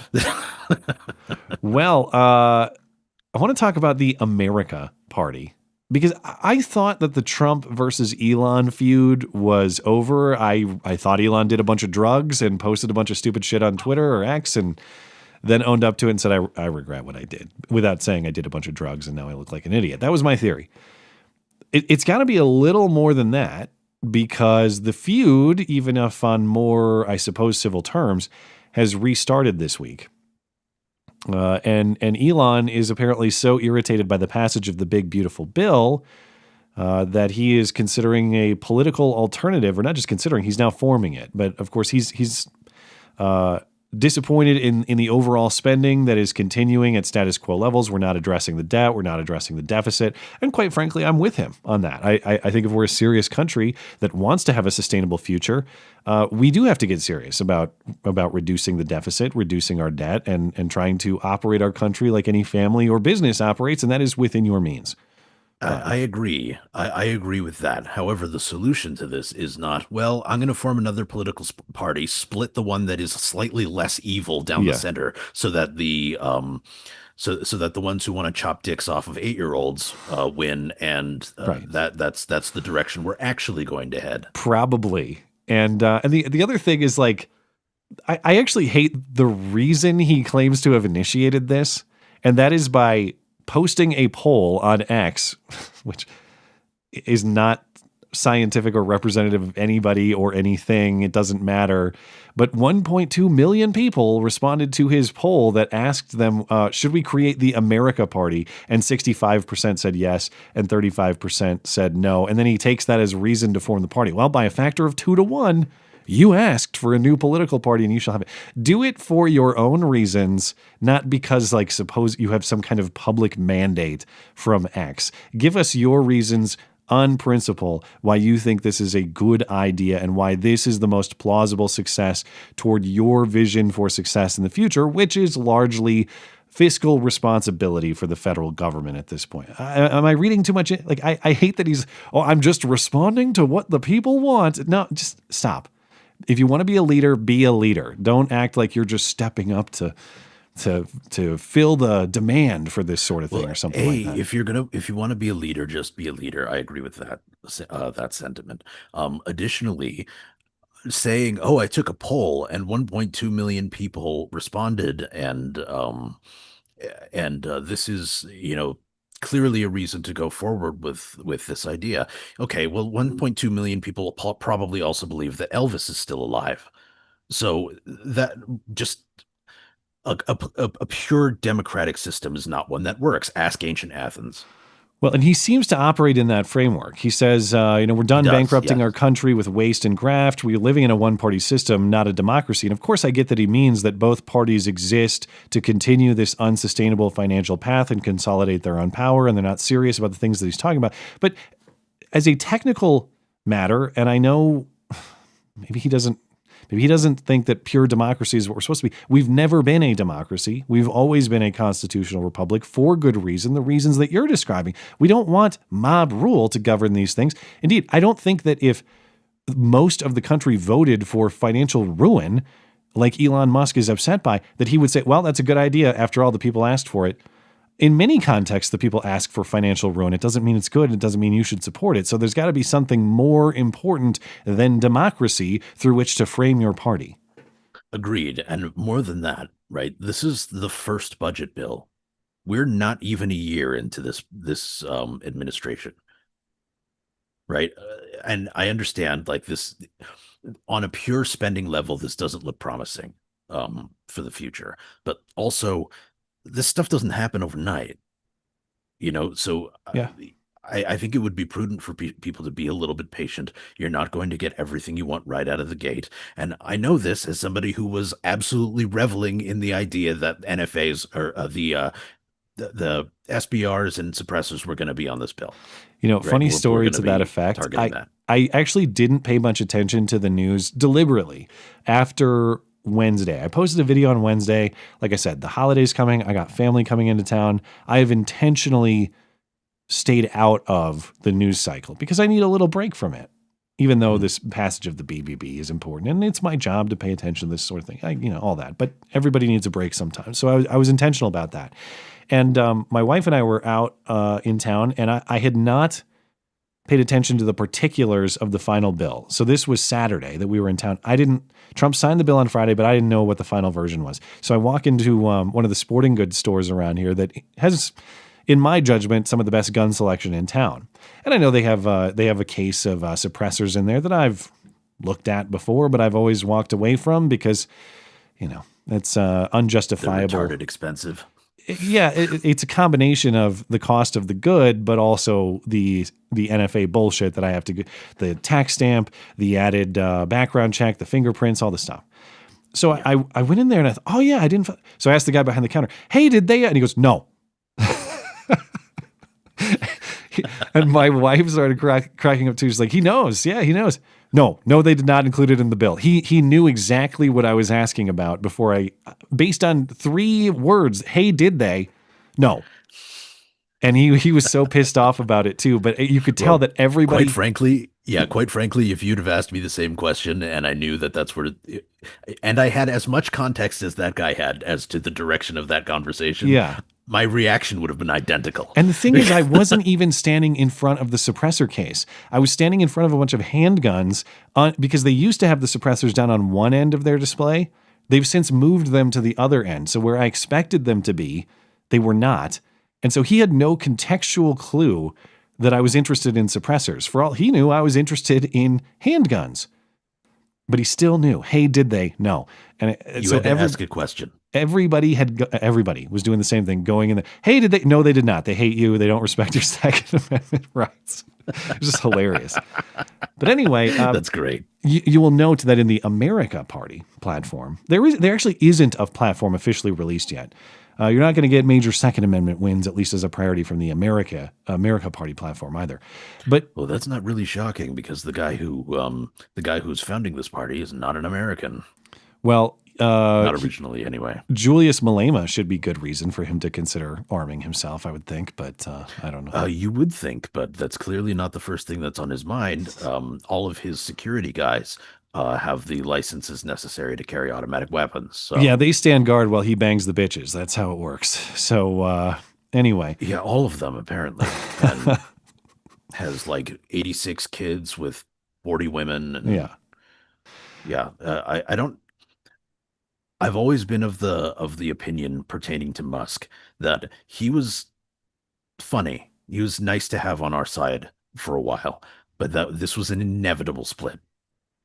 Right? Well, these were two guys who were both, sort of at the tips of their respective pyramids.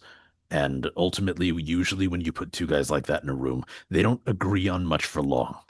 In fairness, predicting a split with Trump is kind of like predicting gravity. It seems like everybody goes down that path, everybody who's close to him.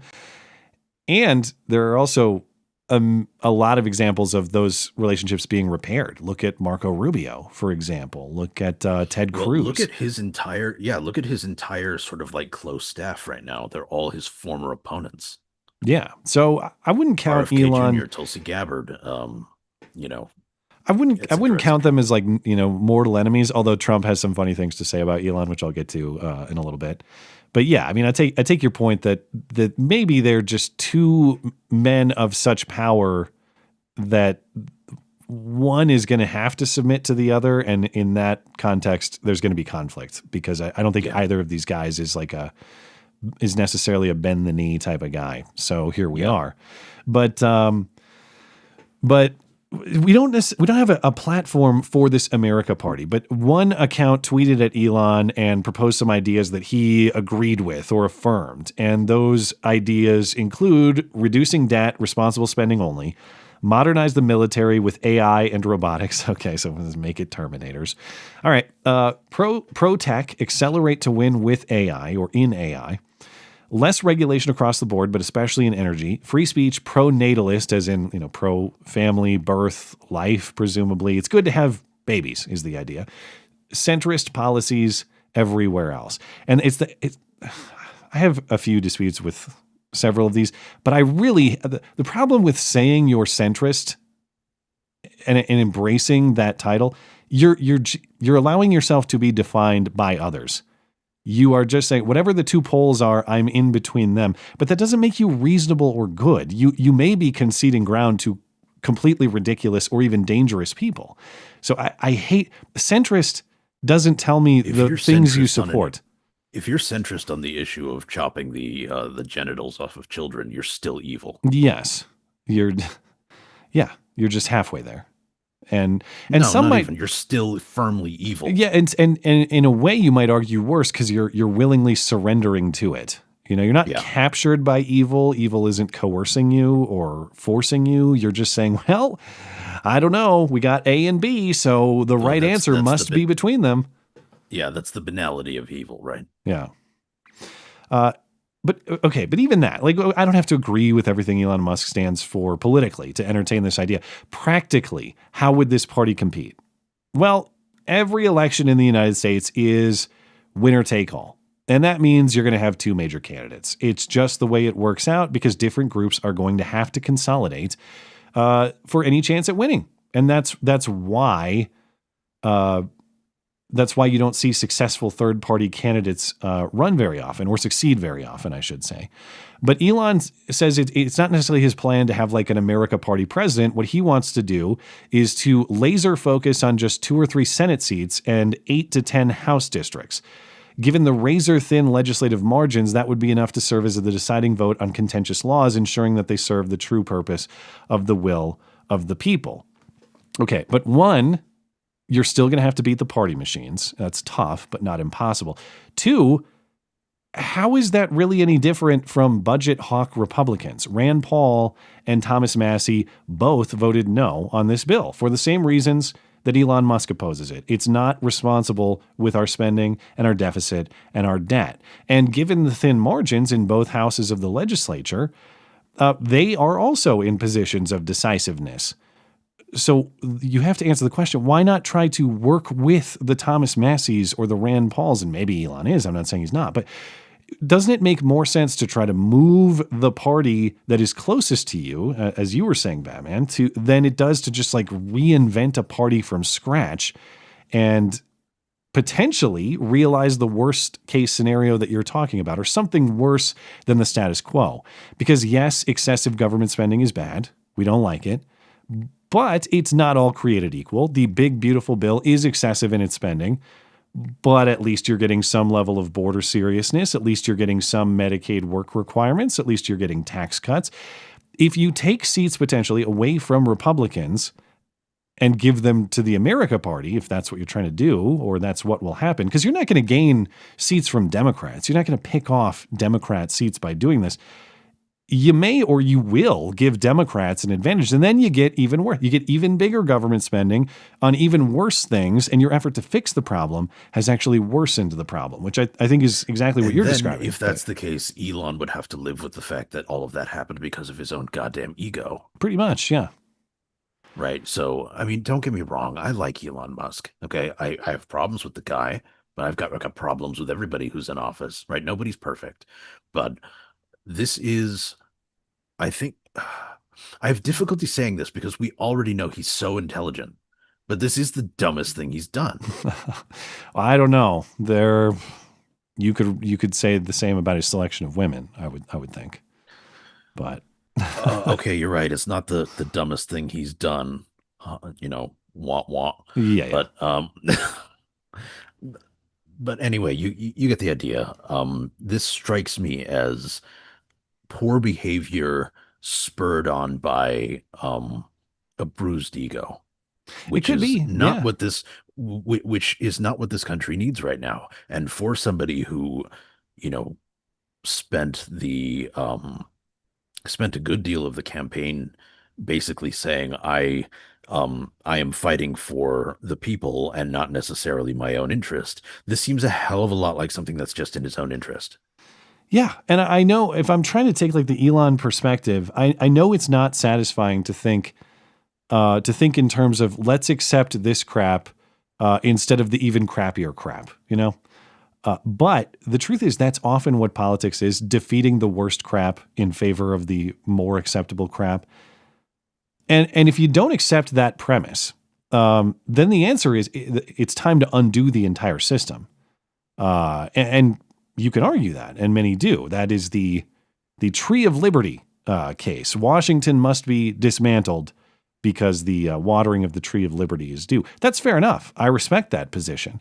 But Elon is not arguing within that framework. He's arguing for fixing the system within the system. And if you believe in working within this system, third-party politics do not fix it. They are often self-defeating in the ways that we're talking about.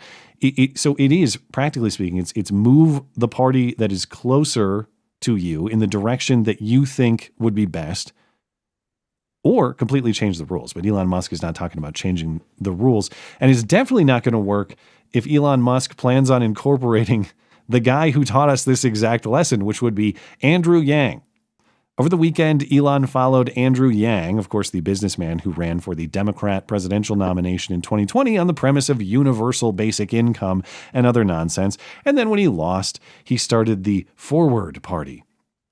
The Forward Party did nothing and just became a political action committee with very little influence. They just give money to other candidates. Actually, if you look at their success over the last few years in Wikipedia, do they have Senate seats? No. Do they have House seats? No. Do they have a single governor? No. Do they have one upper state chamber. One state senator somewhere that you've never heard of. That's what you got out of this effort. And so, of course, I could be reading into it too much, or maybe the internet is generally what does following Andrew Yang mean that Elon Musk intends on working with Andrew Yang? Maybe not, but I will remind you, Andrew Yang was last seen bizarrely dumping whipped cream into his campaign staffers' faces to celebrate his supposed success in a way that, of course, looked very bizarre. That's a big game, man. So this was the height of Andrew Yang's success right here. The whipped cream moment. That was his ceiling of achievement. And so if Elon Musk thinks he's going to reuse this formula to create success, you're not. You're going to be doing something equally embarrassing very soon. The Yang way. Andrew Yang's face in that screenshot makes me very uncomfortable. Everything about this is just wrong. Just why? But yes, the Yang way doesn't work. We've seen it demonstrated. You know what does work? The Trump way. I know that they're at odds right now, but you don't have to surrender to Trump, even if you think Trump is doing the wrong thing, as Elon does, at least in this context. What I mean by that is, hey, you're a wealthy outsider like Trump was. What did Trump do? He moved one of the major parties, or the party that was closest to him, in his direction. Yeah. Now he's a two-term president. I'm not saying I think Elon can do that or will do that with the Republican Party. I think it's more realistic than I'm going to replicate the Andrew Yang model and have influence in politics that way. So good luck if you think you're going to do that. I mean, I hope you're right. I mean, I hope he basically just tries to create influence and then gain one upper state chamber, and throws a whipped cream party. We can skip that part. Yeah, all right. Think of a better celebration. But but I don't know. This strikes me as needless. This strikes me as selfish. This whole thing is supremely avoidable. They don't know what the hell they're doing. They don't know what the fuck they're doing. All right. Well that said. One, yes. Oh my God, I used the wrong word. Oh, well, that's okay. You got the spirit of it. And it's going to get more complicated for Elon Musk if he's not here to actually launch this political effort, because now Trump is talking about denaturalizing U.S. citizens if they if they just make themselves so deportable, as Elon Musk might be doing. Now, Elon Musk himself could not run for president. That's the other complication for trying to move a party in your direction. Elon Musk can't do the Trump because he can't run for president because he's not a natural-born U.S. citizen.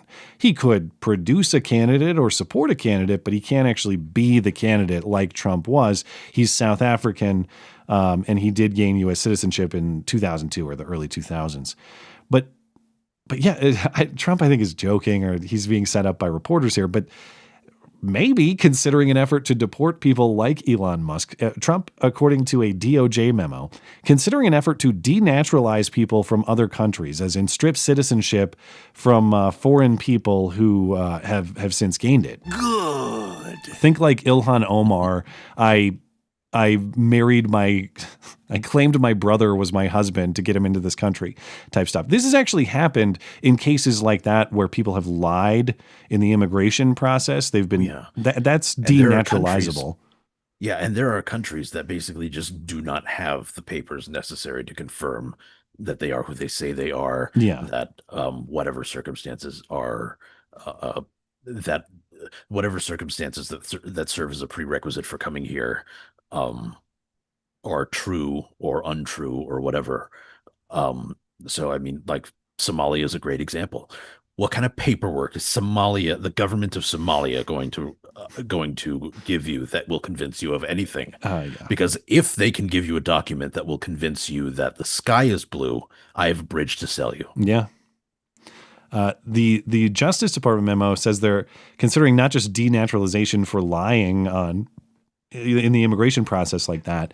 They're considering denaturalization for, I guess, ideological reasons. They say anyone who may pose a danger to national security, but what does that mean? And I would think you're going to get some ideological terms applied to that. Like you're a danger because you believe fundamentally un-American things and maybe have expressed some willingness to act on them, is how I interpret that. If that's the case, then I think one of the biggest breaches in national security is Ilhan Omar.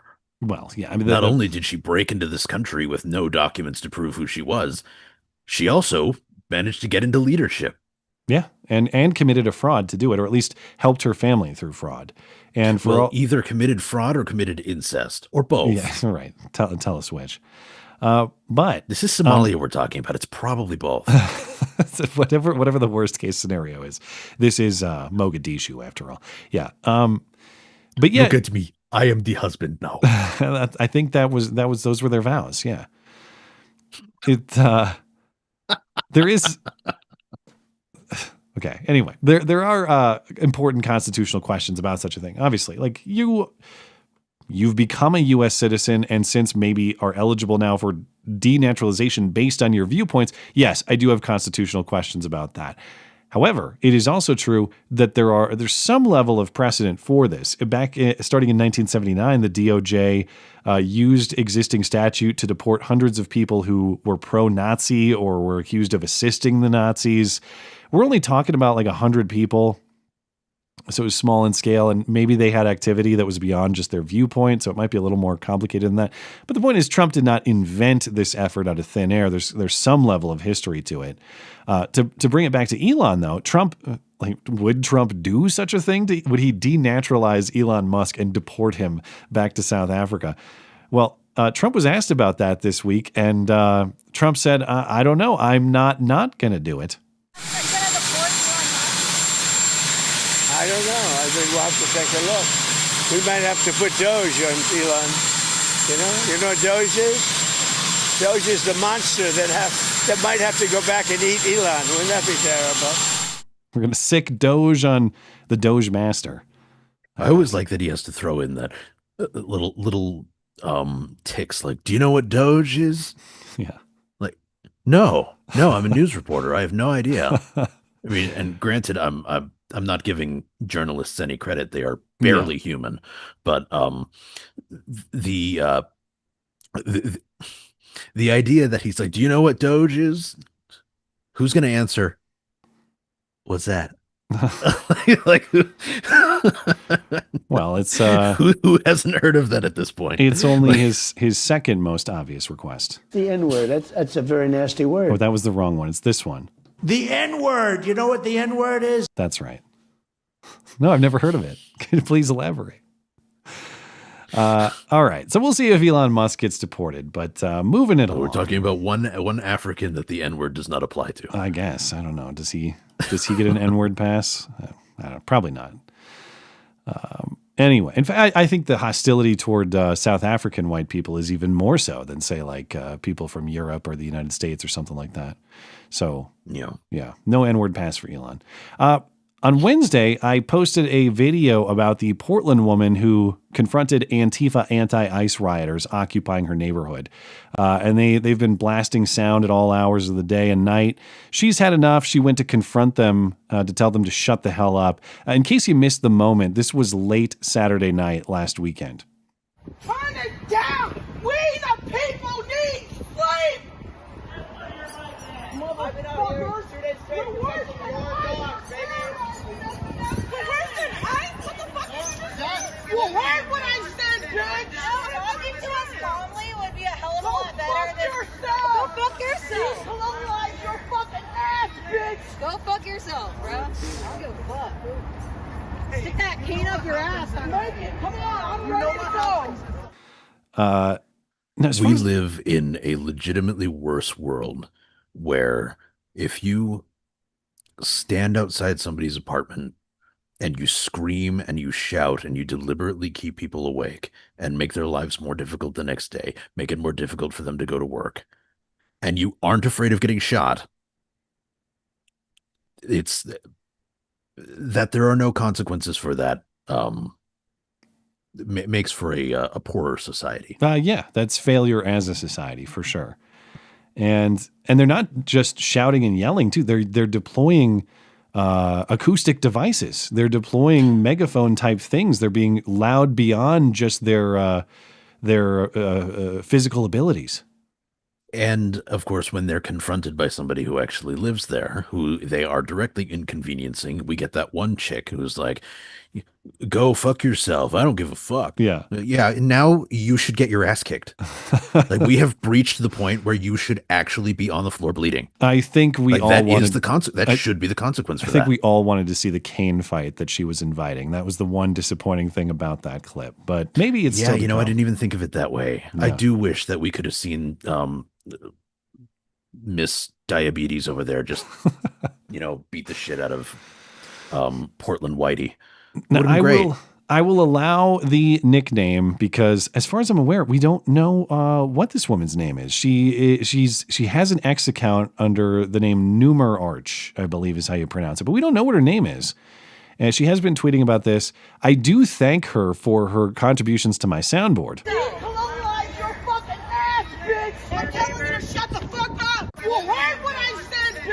That first one is a little bit tough to hear. She says, decolonialize your fucking ass, bitch. It's a very specific one, but I think it has future potential. Anyway, various degenerates have continued to riot in Portland after this event. It's been a month straight. In fact, this weekend, they apparently tried to storm the facility, I guess, to do some kind of prison break or breach the holding cells. A bunch of people were arrested for that effort, but it's been a month straight of this, and it continues. So Portland police are still not intervening to stop this. ICE and federal law enforcement, they get them off their property frequently, but they can't really do much beyond forcing them off their property. They arrest the ones who attack physically, but the people who are just there being annoying on the street side, that's not really federal jurisdiction. They kind of let it go. It is legitimately amazing to me how these ICE people and the various police and military units that are present at these things have maintained the composure necessary to not blow these people away. It is impressive. It is amazing. Yeah, it's like the guys who were the National Guard guys in LA when Maxine Waters was yelling, "Shoot me, you won't do it." Yeah, these people are the same. Where if I had these Portland degenerates in my face and I'm standing there with a full kit and presumably a fully automatic weapon, I would obey moral principle. Okay. But I don't, I might have some, these guys don't even say anything as far as I've seen. They don't even talk shit, and not say anything it is incredible discipline. So I'll give them credit for that.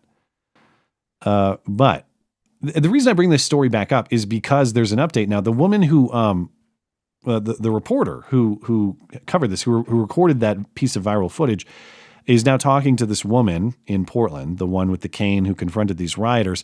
And the woman is saying she's launching a lawsuit against the city of Portland. She says the city's refusal to enforce existing noise and public nuisance law is a violation of state and local law. And she says the city has set up an entire process for how to report fireworks noise over the 4th of July holiday weekend, but they don't care about stopping this noise. So there's clearly favoritism in law enforcement is what she's saying. Now, it's hard to say whether that's a realistic legal path without looking at the specific laws in question. I'd have to hear a lawyer's take on this. I will note that lawsuits that are based on failure of law enforcement to enforce the law are generally not successful as far as I've seen. Generally speaking, police don't have a legal obligation to protect you, and it's hard to hold them legally accountable when they fail to. What might make this a little more realistic is this selective enforcement angle that she's talking about. Her point on fireworks, like they clearly care about noise in this context, but they don't care about noise in that context. And we're not getting equal application of, equal enforcement of the law, equal protection of the law. If they do have a potentially successful legal path, that probably would be the one, I'm guessing, or something along those lines. But the problem with this approach, and I'm not ripping her for taking it. I fully I'm sympathetic with someone in this situation, of course. But the problem with trying to get a court order to tell the city of Portland and the government there to make these people shut up, well, will they? Okay, you put a court order on their desk. Are they going to go do it? Who's going to make them? The courts don't do law enforcement. The Portland City government generally doesn't want to intervene in this. The Oregon state government generally doesn't want to intervene in this. Until they are held accountable politically, there's nobody really who can make them do these things. It sucks tremendously for people like this woman. I'm not saying that she just has to deal with it. I think she has two options, two possible paths. I think the way that she deals with this is fairly straightforward and very intelligent on her part. And that is, you sue the city, they're going to do nothing about it, but they may have to pay you a whole bunch, and you use that money to get the fuck out. Yeah, maybe it's that, because that relates to what you have two options. You can get better politicians who are serious about law enforcement in Portland and Oregon, and that's easier said than done. I fully understand. Or two, your path is leave. Your path is do what Batman did and leave the place. And she does have a GoFundMe up, or a Give Send Go. And to your point, if she gets a payout, I suppose, to accomplish that, all right. I don't want the public held liable to pay people because we couldn't do basic law enforcement and policing. Right, but these are the people that those folks elected. Yes, right? and the they would have political elected accountability them by has to be enormous margins. These are not people who didn't vote for exactly this to happen. Yeah, and This is Portland, Oregon, this isn't like some purple city. And even though it sucks, it's like, well, what can you do beyond some sort of federal crackdown, which I guess sounds appealing and maybe can work. But again, the more you consolidate power in the federal, the very tactic you use there is going to be weaponized against you next time. And so centralized federal control doesn't appeal to me or seem like a reasonable solution in this case either. I agree. I think for cities like New York and Portland, when it comes to dealing with their own decisions, dealing with the consequences of the way that they vote, with their own decision-making processes, the only federal intervention should come in the form of a blockade. Right. We agree on that. Yeah, it's that's it. Just form the blockade, and that's all we need the federal government to do. All right. Well, I mentioned there's Zohran Mamdani has potentially even worse ideas for New York City than we already knew about. This, of course, is the openly socialist candidate for mayor in New York City, who defeated heavy favorite former Governor Andrew Cuomo, in part because, as Cuomo said, Mamdani, he has a way with the kids. He touched young people. And of course, if you out-touch Andrew Cuomo, you are a very accomplished toucher. And Zohran Mamdani is a very accomplished toucher.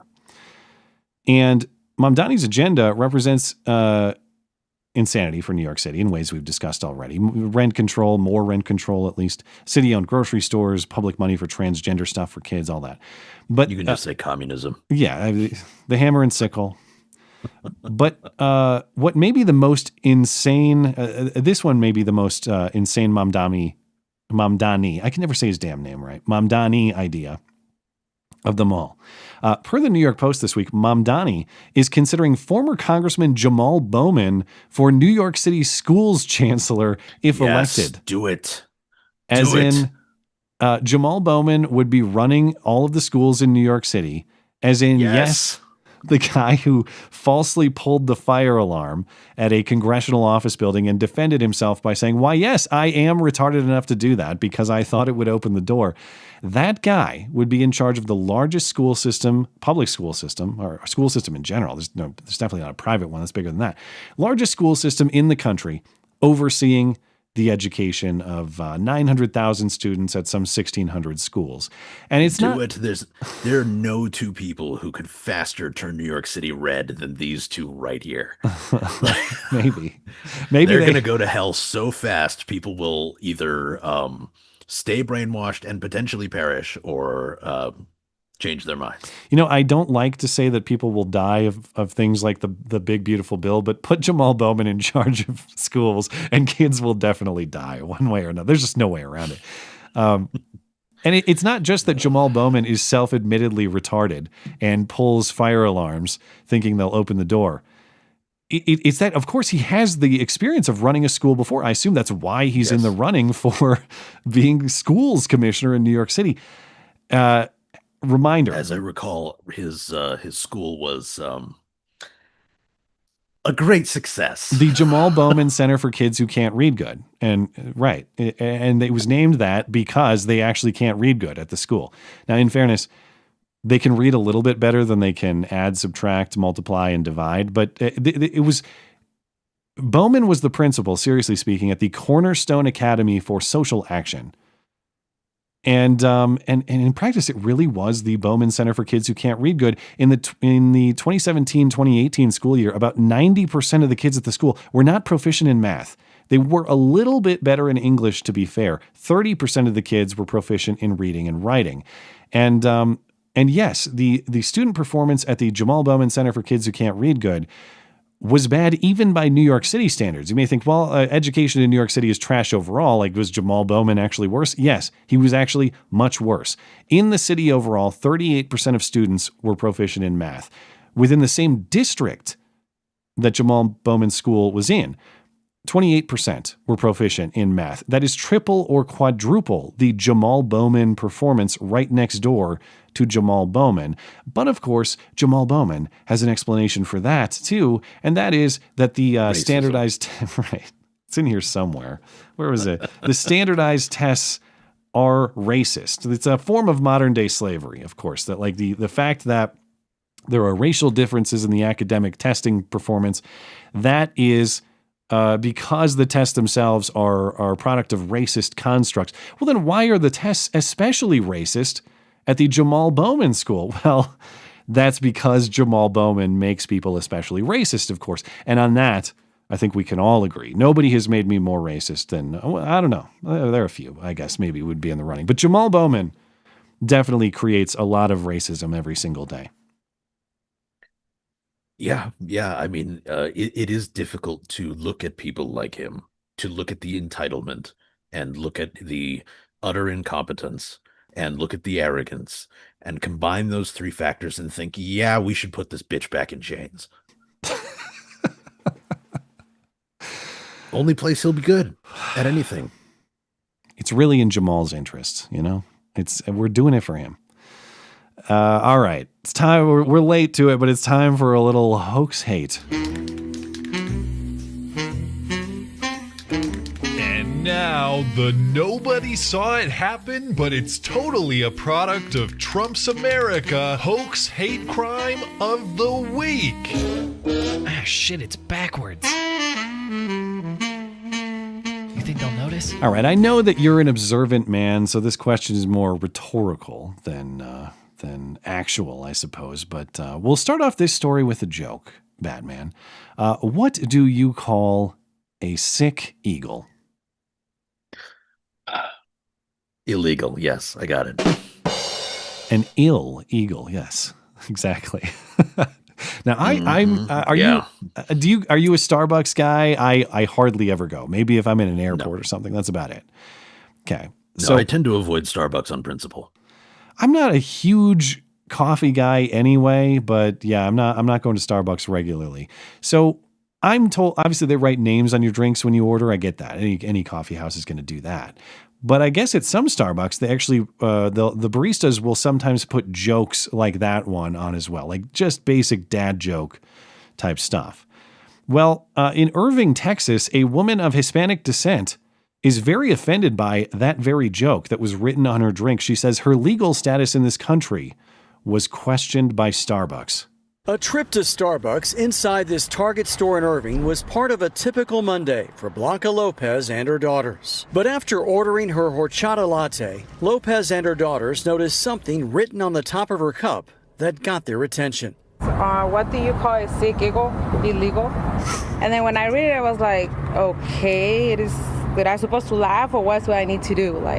For the Hispanic immigrant who says she's been recently dealing with people close to her getting deported, the joke on the cup calling something illegal made her question whether it was directed at her. Why did they call me like that? Or how they know if I have papers or I don't have papers, why did she wrote this? For me, it's offensive. Lopez says she complained to a manager. I showed them the cup. And she was like, oh my God, I'm so sorry. I apologize for this. And we're going to talk with the team so they don't do it again. You suck. I hope Trump deports you. Now, do you think that was an actual illegal immigrant joke, or was it just an incidentally unfortunate dad joke? I'm willing to bet that the lady who wrote that picks a joke a day and writes it on everybody's cup. I think so. I don't think it was just I live in the Dallas area, but I hate people of Hispanic descent. So I'm going to target this woman because no pun intended, a target, but I'm going to target her because I don't appreciate her ethnicity or whatever. Of the thousands of Hispanics that probably accepted a cup from her with that joke on it that day, it only took one to blow this into a news story. Yes. But on the other side of it, I found it very interesting. Is she actually an illegal, though? You listen carefully to that report. She could have just said, I don't know what this lady's talking about. I'm a legal resident or I'm a citizen of this country. I don't appreciate being questioned this way, presumably on the basis of my race. She didn't say that. We know from the story she's a Hispanic immigrant. She says lots of people close to her are getting deported. If she is, in fact, an ill eagle, if she is a sick eagle, this is not a hate incident. It's a statement of fact. If they wrote citizen, honorable citizen on my drink at Starbucks, it would also be a statement of fact. Maybe not the honorable part, but the citizen part. Do you think if you're willing to go public with this story, you've already breached sort of the expectation of privacy? I'm not saying everybody must go on record showing their papers to the media at once, although I don't know, maybe that would be a good idea. Whatever. My point is, it's weird to bring your story to the media wanting attention and then skirt the question that is the supposed accusation here, that you are in this country illegally, when it kind of sounds like you are in this country illegally. I really want to know one fact that may or may not really change the way that anybody can view this story.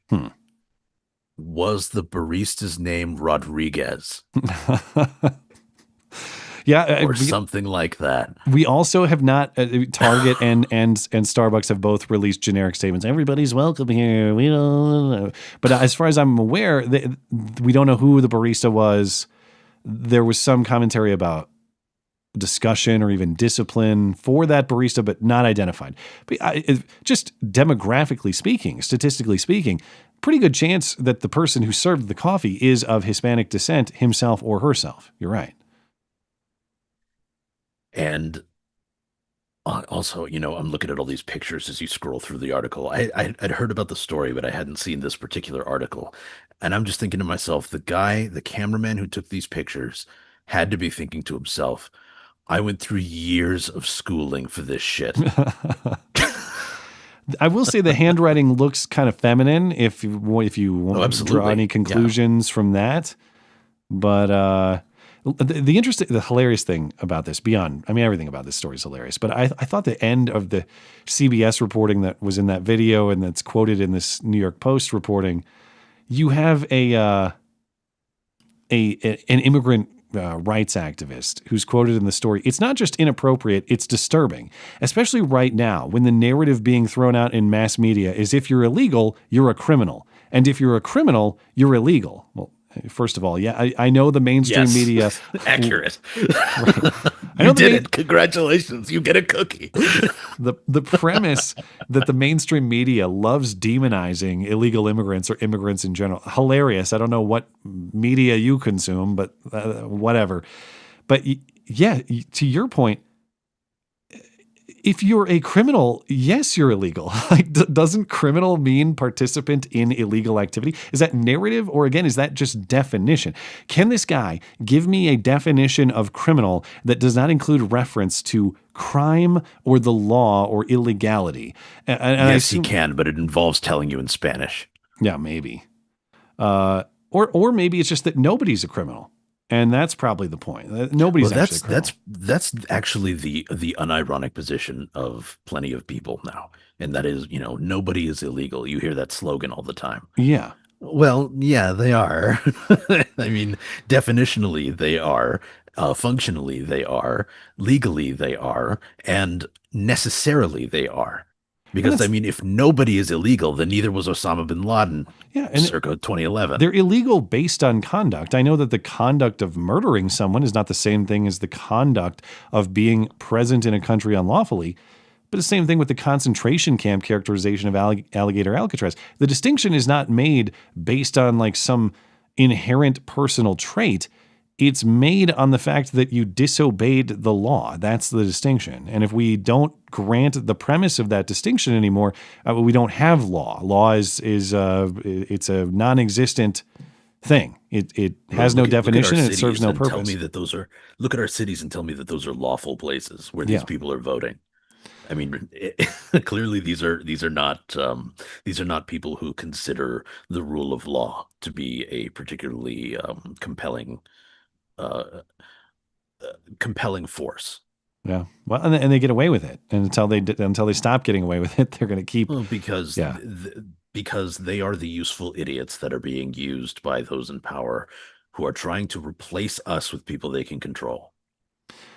Well, in another story, it's been an apparent flurry of anti-gay hate and attacks on Cape Cod. Maybe this was just to like get a few. Technically, it was in July, but maybe someone had just had enough through all of June's Pride Month and really had to get the aggression out. I don't know. But anti-gay hate and attacks in the Cape Cod town of Provincetown, Massachusetts this week. First, 3 teens did a drive-by slurring. They now face disorderly conduct charges after apparently shouting this from a car. Hello, you faggot! So you're a queer, aren't you? Queer! 3 people are now facing charges tonight, accused of driving through Provincetown with air horns, yelling homophobic slurs. Provincetown police say all of this happened on Tuesday. 19-year-olds Ryan Mahabtura of Framingham and Henry Ward of Hudson, along with a minor from Hudson, have all been charged with disorderly conduct. Now, this is different from an alleged assault on Bradford Street that Provincetown police are investigating as a possible hate crime. That was on Monday. Provincetown police say that there will be a community meeting at Town Hall next Tuesday to address these incidents. So teenage verbal hijinks are now a criminal issue needing not just police intervention, but coverage on the nightly news on the local TV station. So if you keep people awake for hours on end by blasting through an air horn, nothing happens to you. Unless you're keeping people awake for hours on end by yelling the word faggot, then something will happen to you. Exactly. Now, this presents an interesting opportunity for experimentation, and I'm not suggesting that these local teens engage in criminal behavior, but you're exactly right. Like, I get it that it's not a perfect comparison and that these are different jurisdictions, Portland and Cape Cod. But if these teens had been driving around Provincetown and instead of yelling, "I hate homos," were yelling, "I love homos." Yes, more homos, but it's the same megaphone, the same car, everything's the same. This is a news story for the opposite reason, that it's a celebration of love, even though the public nuisance, which is supposedly the criminal matter, is exactly the same. If you yell, "I hate homos," national news story, criminal charges, perhaps enhanced by some sort of hate crime law or ordinance. If you love homos with the same obnoxiousness, then you're to be celebrated. So if you run around with a megaphone yelling, "You're a lesbian queer," jail. But if you run around yelling, "I'm a lesbian queer," no jail. Exactly. You're getting it. This is what I'm talking. Like, I shouldn't issue a call to other people to do this. I need to engage. To the extent I find this interesting, I need to do the experiment myself. I'm going to forget the. I don't even know if this happened. I'm relying on their explanation that it actually happened. Forget these hate messages. I'm going to do equally annoying or destructive love messages that are sort of use the slurs, like I love faggots. I love homos. I love whatever racial slur you. I love the ends. And just see, does that count? How do we, I don't know. But I mentioned it's not just anti-gay slurrings going on in Provincetown, because I actually don't believe that's a hoax. Like, do I believe that the kids went around with an air horn yelling that? Yeah, probably. Sounds like something teens would do. Yeah. But the thing about that is, like, there's not even a victim here, or a target, I should say. Like, you think of this as high school hijinks, and it is. But when I think about it, like, if I picture this as it may have or would have happened in my high school experience, it's like three guys driving by in a pickup truck. "Hey, you. Yeah, you specifically. You're a faggot." Now, maybe it was just me. Maybe they were yelling at me. My experience is not representative. I don't know. But I'm just saying, like, in this case, for it to be a hate crime, it doesn't even have like a target of the harassment. They weren't yelling at a guy on the street. They were just riding around using homophobic slurs, supposedly. So we don't even have that element in this supposed crime. But that's not all that happened in Provincetown. There was also a beating. And this local homosexual says he was targeted and battered by a gang of unknown men with a Trump sticker on their truck. Stop me if you've heard this one before. They were all in like jeans and t-shirts, and one was wearing like a black cap, I saw. Chris Koska describing the three men he says beat him up in the middle of a Provincetown road early Monday morning in what town officials with a Subway sandwich, a possible hate crime. Koska with multiple cuts and bruises. He says he was walking back to where he was totally didn't inflict himself. All of a sudden, I just feel myself getting pushed to the ground. I fly forward, and I turn. I see the three guys. I just cover my face, go into a fetal position as I'm getting kicked, and getting called some gay slurs. Koska tells us the alleged attack was on Bradford Street here in the Howland Street area after a night of drinking. He describes the men as in their late 20s or early 30s in a black Lexus sedan with a President Donald Trump bumper sticker, getting back in the vehicle and driving off after the alleged attack. P-Town, you let your guard down because it's such a happy place for everyone and so safe. And you just don't expect that. So for it to come out of the blue, you're just, you don't know what to think. Town officials say it doesn't appear police have identified any suspects or have any persons of interest as of Tuesday afternoon. Police are looking for any potential surveillance footage they can find in the area of the alleged attack. But as of right now, town officials say it's been difficult to obtain. Yeah, so now Cape Cod is MAGA country, just like Polar Vortex, Chicago. But police say their main suspects are two Nigerian men with wearing whiteface. Yeah. But how weird. You can't find any relevant footage in a well-trafficked downtown area. I understand this happened allegedly at an intersection sort of off the main drag, but presumably the people came from the main drag, especially since by the supposed victim's own description, this happened when? After a night of drinking. Well, Do we know that the attackers were drinking? Presumably not, since he has no accusation to that effect and observed very little about them other than they were guys in jeans and shirts who had a Trump sticker on their truck. We don't know if they were intoxicated or not. We certainly don't know their original whereabouts, because if we did, that's something the storyteller would tell us. What is the night of drinking? It's this guy who got beat up had a night of drinking. What was he doing that led up to this event? Did the night of drinking contribute to the beating that happened here? I think it's a very reasonable assumption that this guy got his ass kicked for reasons he's not describing and made up a story about how his political opponents beat him up, and it's a way to salvage some sort of respect or some sort of attention based on the facial injuries he has now received. I did look for the noose that he had hanged around his neck. That's and right. Yeah. the sandwich that he brought with him. I looked for a GoFundMe for him. I found another GoFundMe he had raised previously. I didn't include it in the notes tonight because I didn't think it was necessarily relevant, but because he doesn't claim hate crime for that GoFundMe. He does not have he doesn't have a GoFundMe for this particular yet, as far as I've seen. So yet, but yeah, it's coming. Why did he get his ass kicked after a night of drinking? I can't wait to hear the full explanation for that story. And how well did he really know those three men before he invited them into the bedroom? I don't know. We don't know what invitations were made. We don't know what words were said. We don't know what happened. That other than we're supposed to believe that three Trump superfans driving around the Trump territory of Cape Cod thought, hey, a faggot, that's out of character around here. And I hate that sort of thing. So come on, gang, let's get them. And I've been seeing them for my entire life, or the entirety of the time that I have lived here, potentially decades. And now is the time I'm going to decide, let's get the gang together. But that's enough. That's it. We're going to get them this time. Anyway. All right, let's catch up with posted in the chat. It was at that moment he regretted making his safe word harder. Maybe it's a good theory.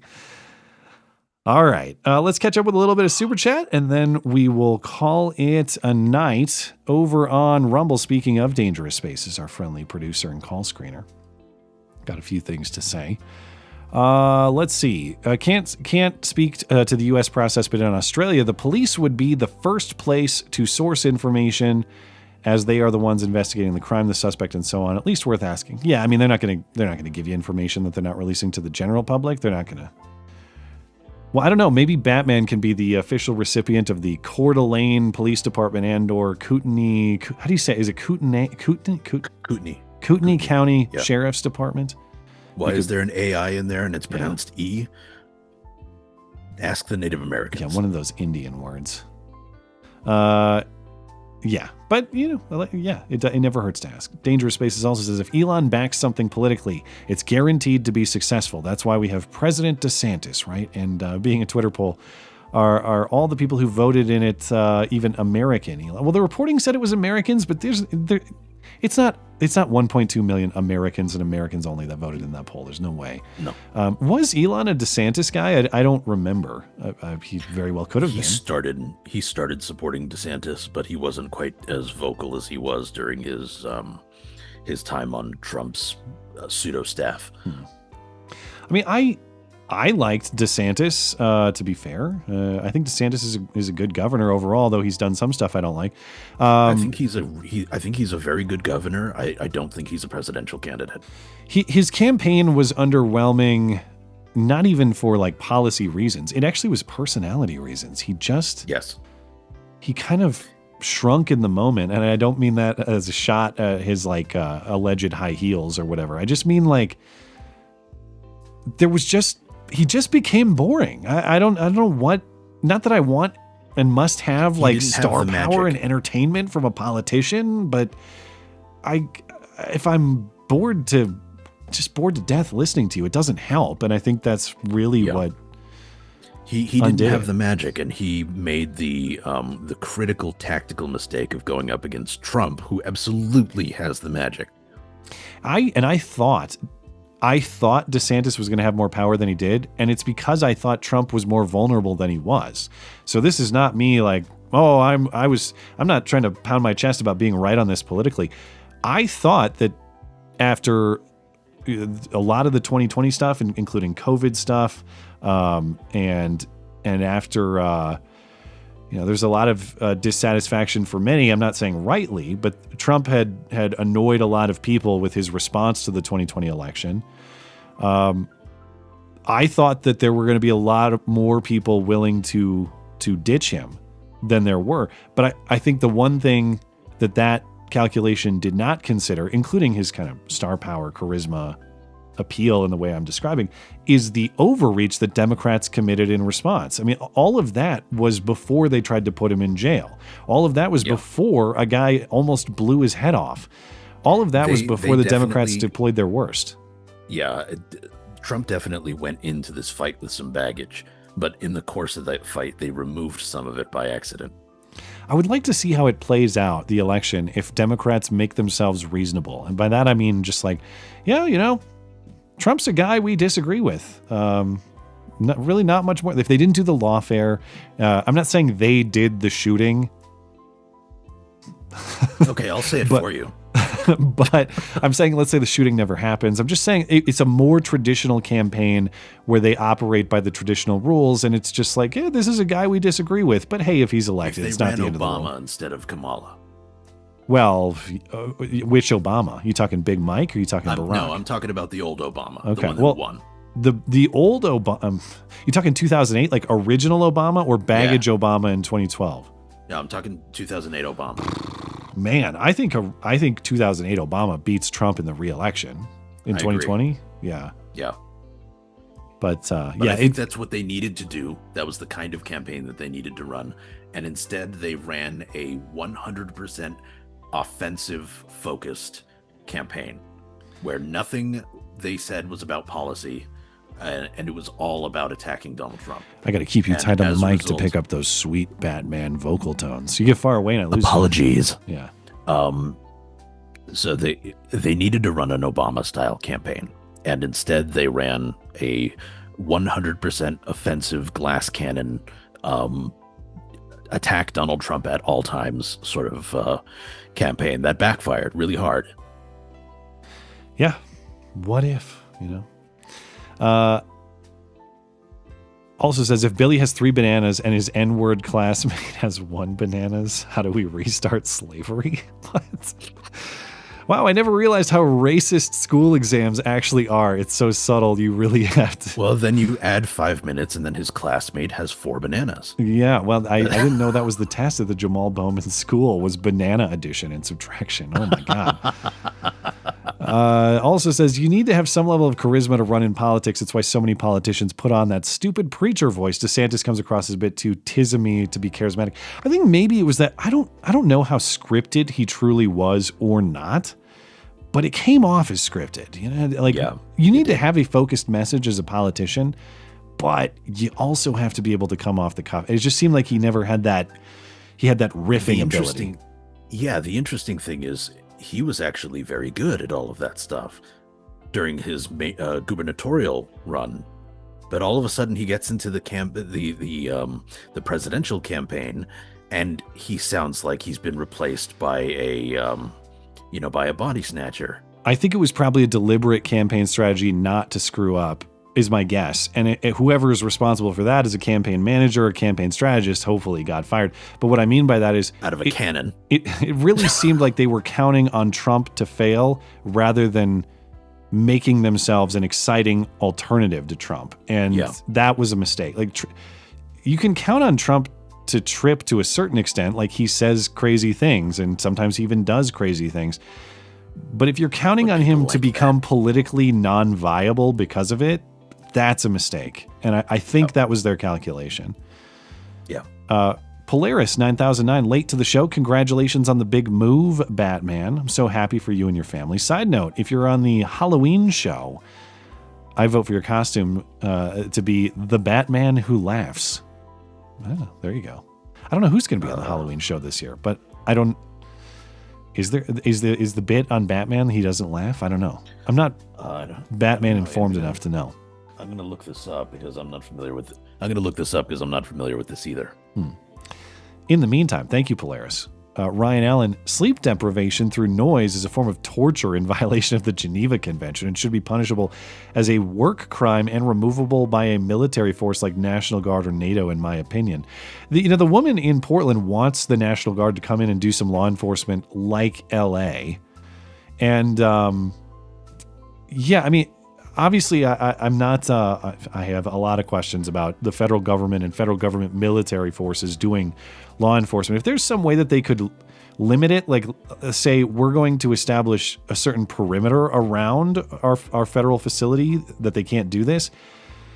I mean, the problem is they probably just set up shop on the edge of that perimeter, and then the people who live there have this same problem.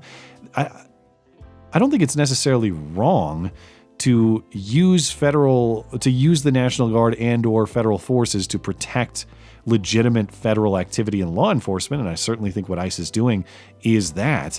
It's just as a constitutional and a practical matter, the degeneracy in Portland will continue until Portland itself, the people who live there, the government that represents them and operates on their behalf, is serious about this, and they're not. Like they appear to want this, and until they stop wanting it, it's not going to go away.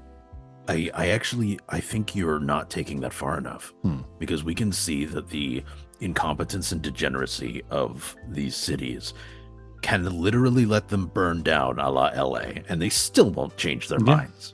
And the mayor can be in Africa. And they still don't care. I mean, the question of how bad it has to be for these people to consider an alternative, it's worse than it currently is. That's for sure. All right, over on Odyssey, Blanket says, Matt, do you make your barbecue sauce? I do not, but I have a friend and listener of the show who makes excellent barbecue sauce. And if he's listening, he knows who he is. And he once had aspirations to make it make it a commercial operation, make it a company. And I hope he does that one day, because I want to sell it on my show, because it's really good barbecue sauce. But until that day, we'll see. Blanket says, Matt, did you see this? This is reporting from the Post-Millennial. Breaking: Trump, DOJ, and the FBI conclude Jeffrey Epstein killed himself. Find no evidence of client list. Now, I hadn't seen that. Of course, I knew it was the position of the DOJ and the FBI, per Dan Bongino and Kash Patel and the rest, that Epstein killed himself. That I'd heard in recent weeks and months. This no evidence of client list, that's news to me, because that would seemingly contradict the claims of Pam Bondi at the DOJ. If not the client list, it's truckloads of Epstein files. What are the Epstein files? You can wait 5 minutes and you'll hear Pam Bondi on Fox News. Yeah, because that's all she does. I'm sure we'll get clarification on that matter. But yeah, news of... No, we won't. I said you'll hear her, not you'll hear answers. Yeah. The no evidence of client list is news to me. That part I had not heard of. Yeah, that's real weird. Let's see. Although it could just be there's no evidence of client list because, as we suspected, that shit got burned while we were waiting for it to be released. Yeah. Or long before we were waiting for it to be released. Blankets also says, Matt, did she not know that was a joke? I assume this is about the illegal woman. Yeah, I mean... You know what? She probably knew. No, let's think about how these people work. She probably knew it was a joke. I'm sure she knew it was a joke, and she decided to take offense so that she could get cameras pointed in her face. Yeah, it's. I think she knows it's a joke, and for personal reasons, decided to take it in the worst possible way. But again, even if I take it in the worst possible way, is it true? You didn't answer that question. Monster Squirrel. Matt, thanks for watching MSNBC and CNN so we don't have to. Well, for clarification, I don't, but occasionally I'll dabble in there, what they're saying. I want to understand what they're saying because it's important, not just because it's a good anti-compass, as in it points you precisely in the wrong direction.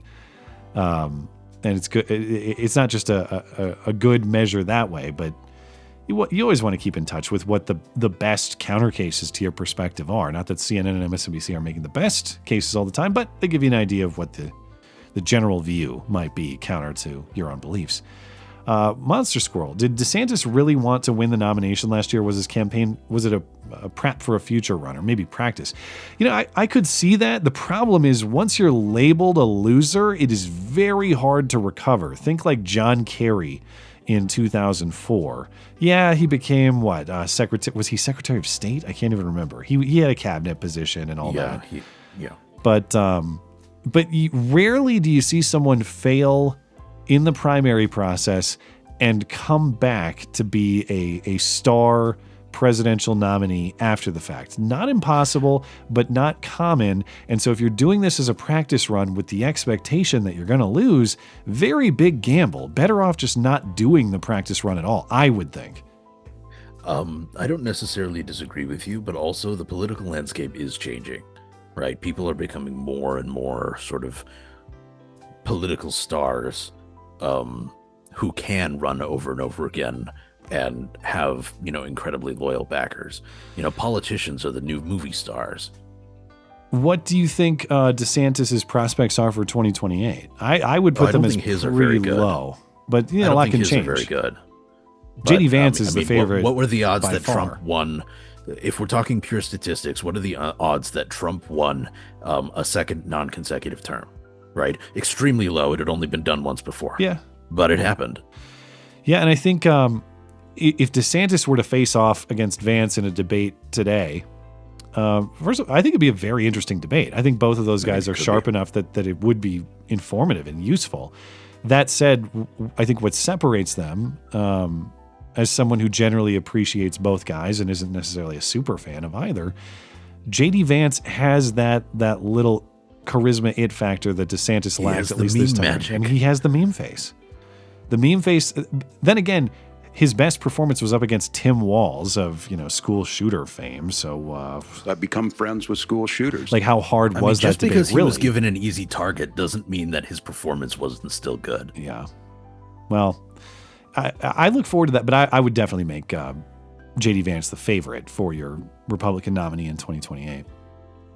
Matt, what would you think of Massey in 2028? Well, he'd on principle, if I'm supporting a candidate that I think is most purely aligned with my views, Rand Paul or Thomas Massey, they're the guys. I understand that their view of how politics ought to work is not necessarily practical, and there's a lot of valid criticism on that basis. But if you're asking me if you could pick your own guy for president, it's the people of that philosophy. So I would certainly like to see it. I would support him personally. Would I expect it to be successful? No. I would put Massey decidedly behind Ron DeSantis in the list of favorites to be your nominee. I agree. And beyond that, they have shown, in my opinion, again, don't get me wrong, I like both these guys a lot, but they have shown poor judgment and the ability to let perfect be the enemy of the good in a lot of their judgments recently, I think.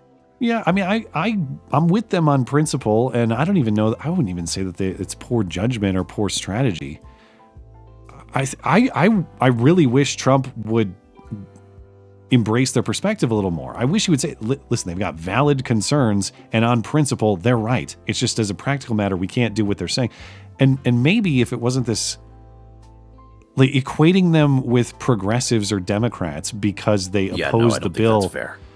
I wish there was less of that. And I think if there was less of that, I don't know. Maybe Massey and Rand would never agree to support something like this. But if you could just make the tent big enough for the people who are correct on principle, I think, I don't know, a little bit more honey and a little bit less vinegar. There could have been a way to secure. Yeah. I agree. There could have been a way to secure their support somehow, particularly with the kind of political capital that people like Trump have. Yeah. But whatever. Ryan Allen over on YouTube, sleep deprivation through noise. Oh, I got this one twice. No, I didn't. It just refreshed. Yeah, so that's good. Never mind. I didn't get that one twice. Don't worry, Ryan. He says, so should I set up an air horn outside the Portland mayor's house? Can travel. Hey, if you're interested in the sort of experimentation I was talking about, I can't offer you legal protection, Ryan, but I can do what I can watch and I can giggle with you. If you are volunteering to go outside the Portland mayor's house to proclaim your love for homos with a megaphone and see how it goes, I'd like to see it. I'll certainly play the video. Send me an email, Ryan. We'll talk about it. All right. I think we're all set. Anything else you want to talk about before we're out of here? No, I don't think so. All right. It's good to see Bering again. Yeah. Appreciate him stopping by. Always love to hear that delightful Aussie voice. But man, it was nearly a 3-hour tour. So thanks for sticking around. I appreciate it. Of course, my pleasure. And welcome back as well. And congratulations on your family's move again. But thank you. Thanks for tuning in tonight. Appreciate you live chatters, super chatters, making the live show a success. If you're listening on demand later, thank you kindly as well for supporting the show. Thanks to Bering once again for joining tonight. Find his YouTube and X accounts linked atop the description. Of course, thanks to Batman for sitting in, and we're glad to have him back. Thanks to producer Tim for his continued assistance, as always. If you'd like more to listen to, you can check out the podcast page on my website, mattchristiansenmedia.com/podcasts. Not just the video show over there, but the audio feeds of the show too, if you prefer audio podcast listening. Anything else show-related, mattchristiansenmedia.com is where you find it, or mattis.gay if you prefer brevity. I'm back on Sunday and Wednesday nights. Have a great night and a great week. Take care, y'all.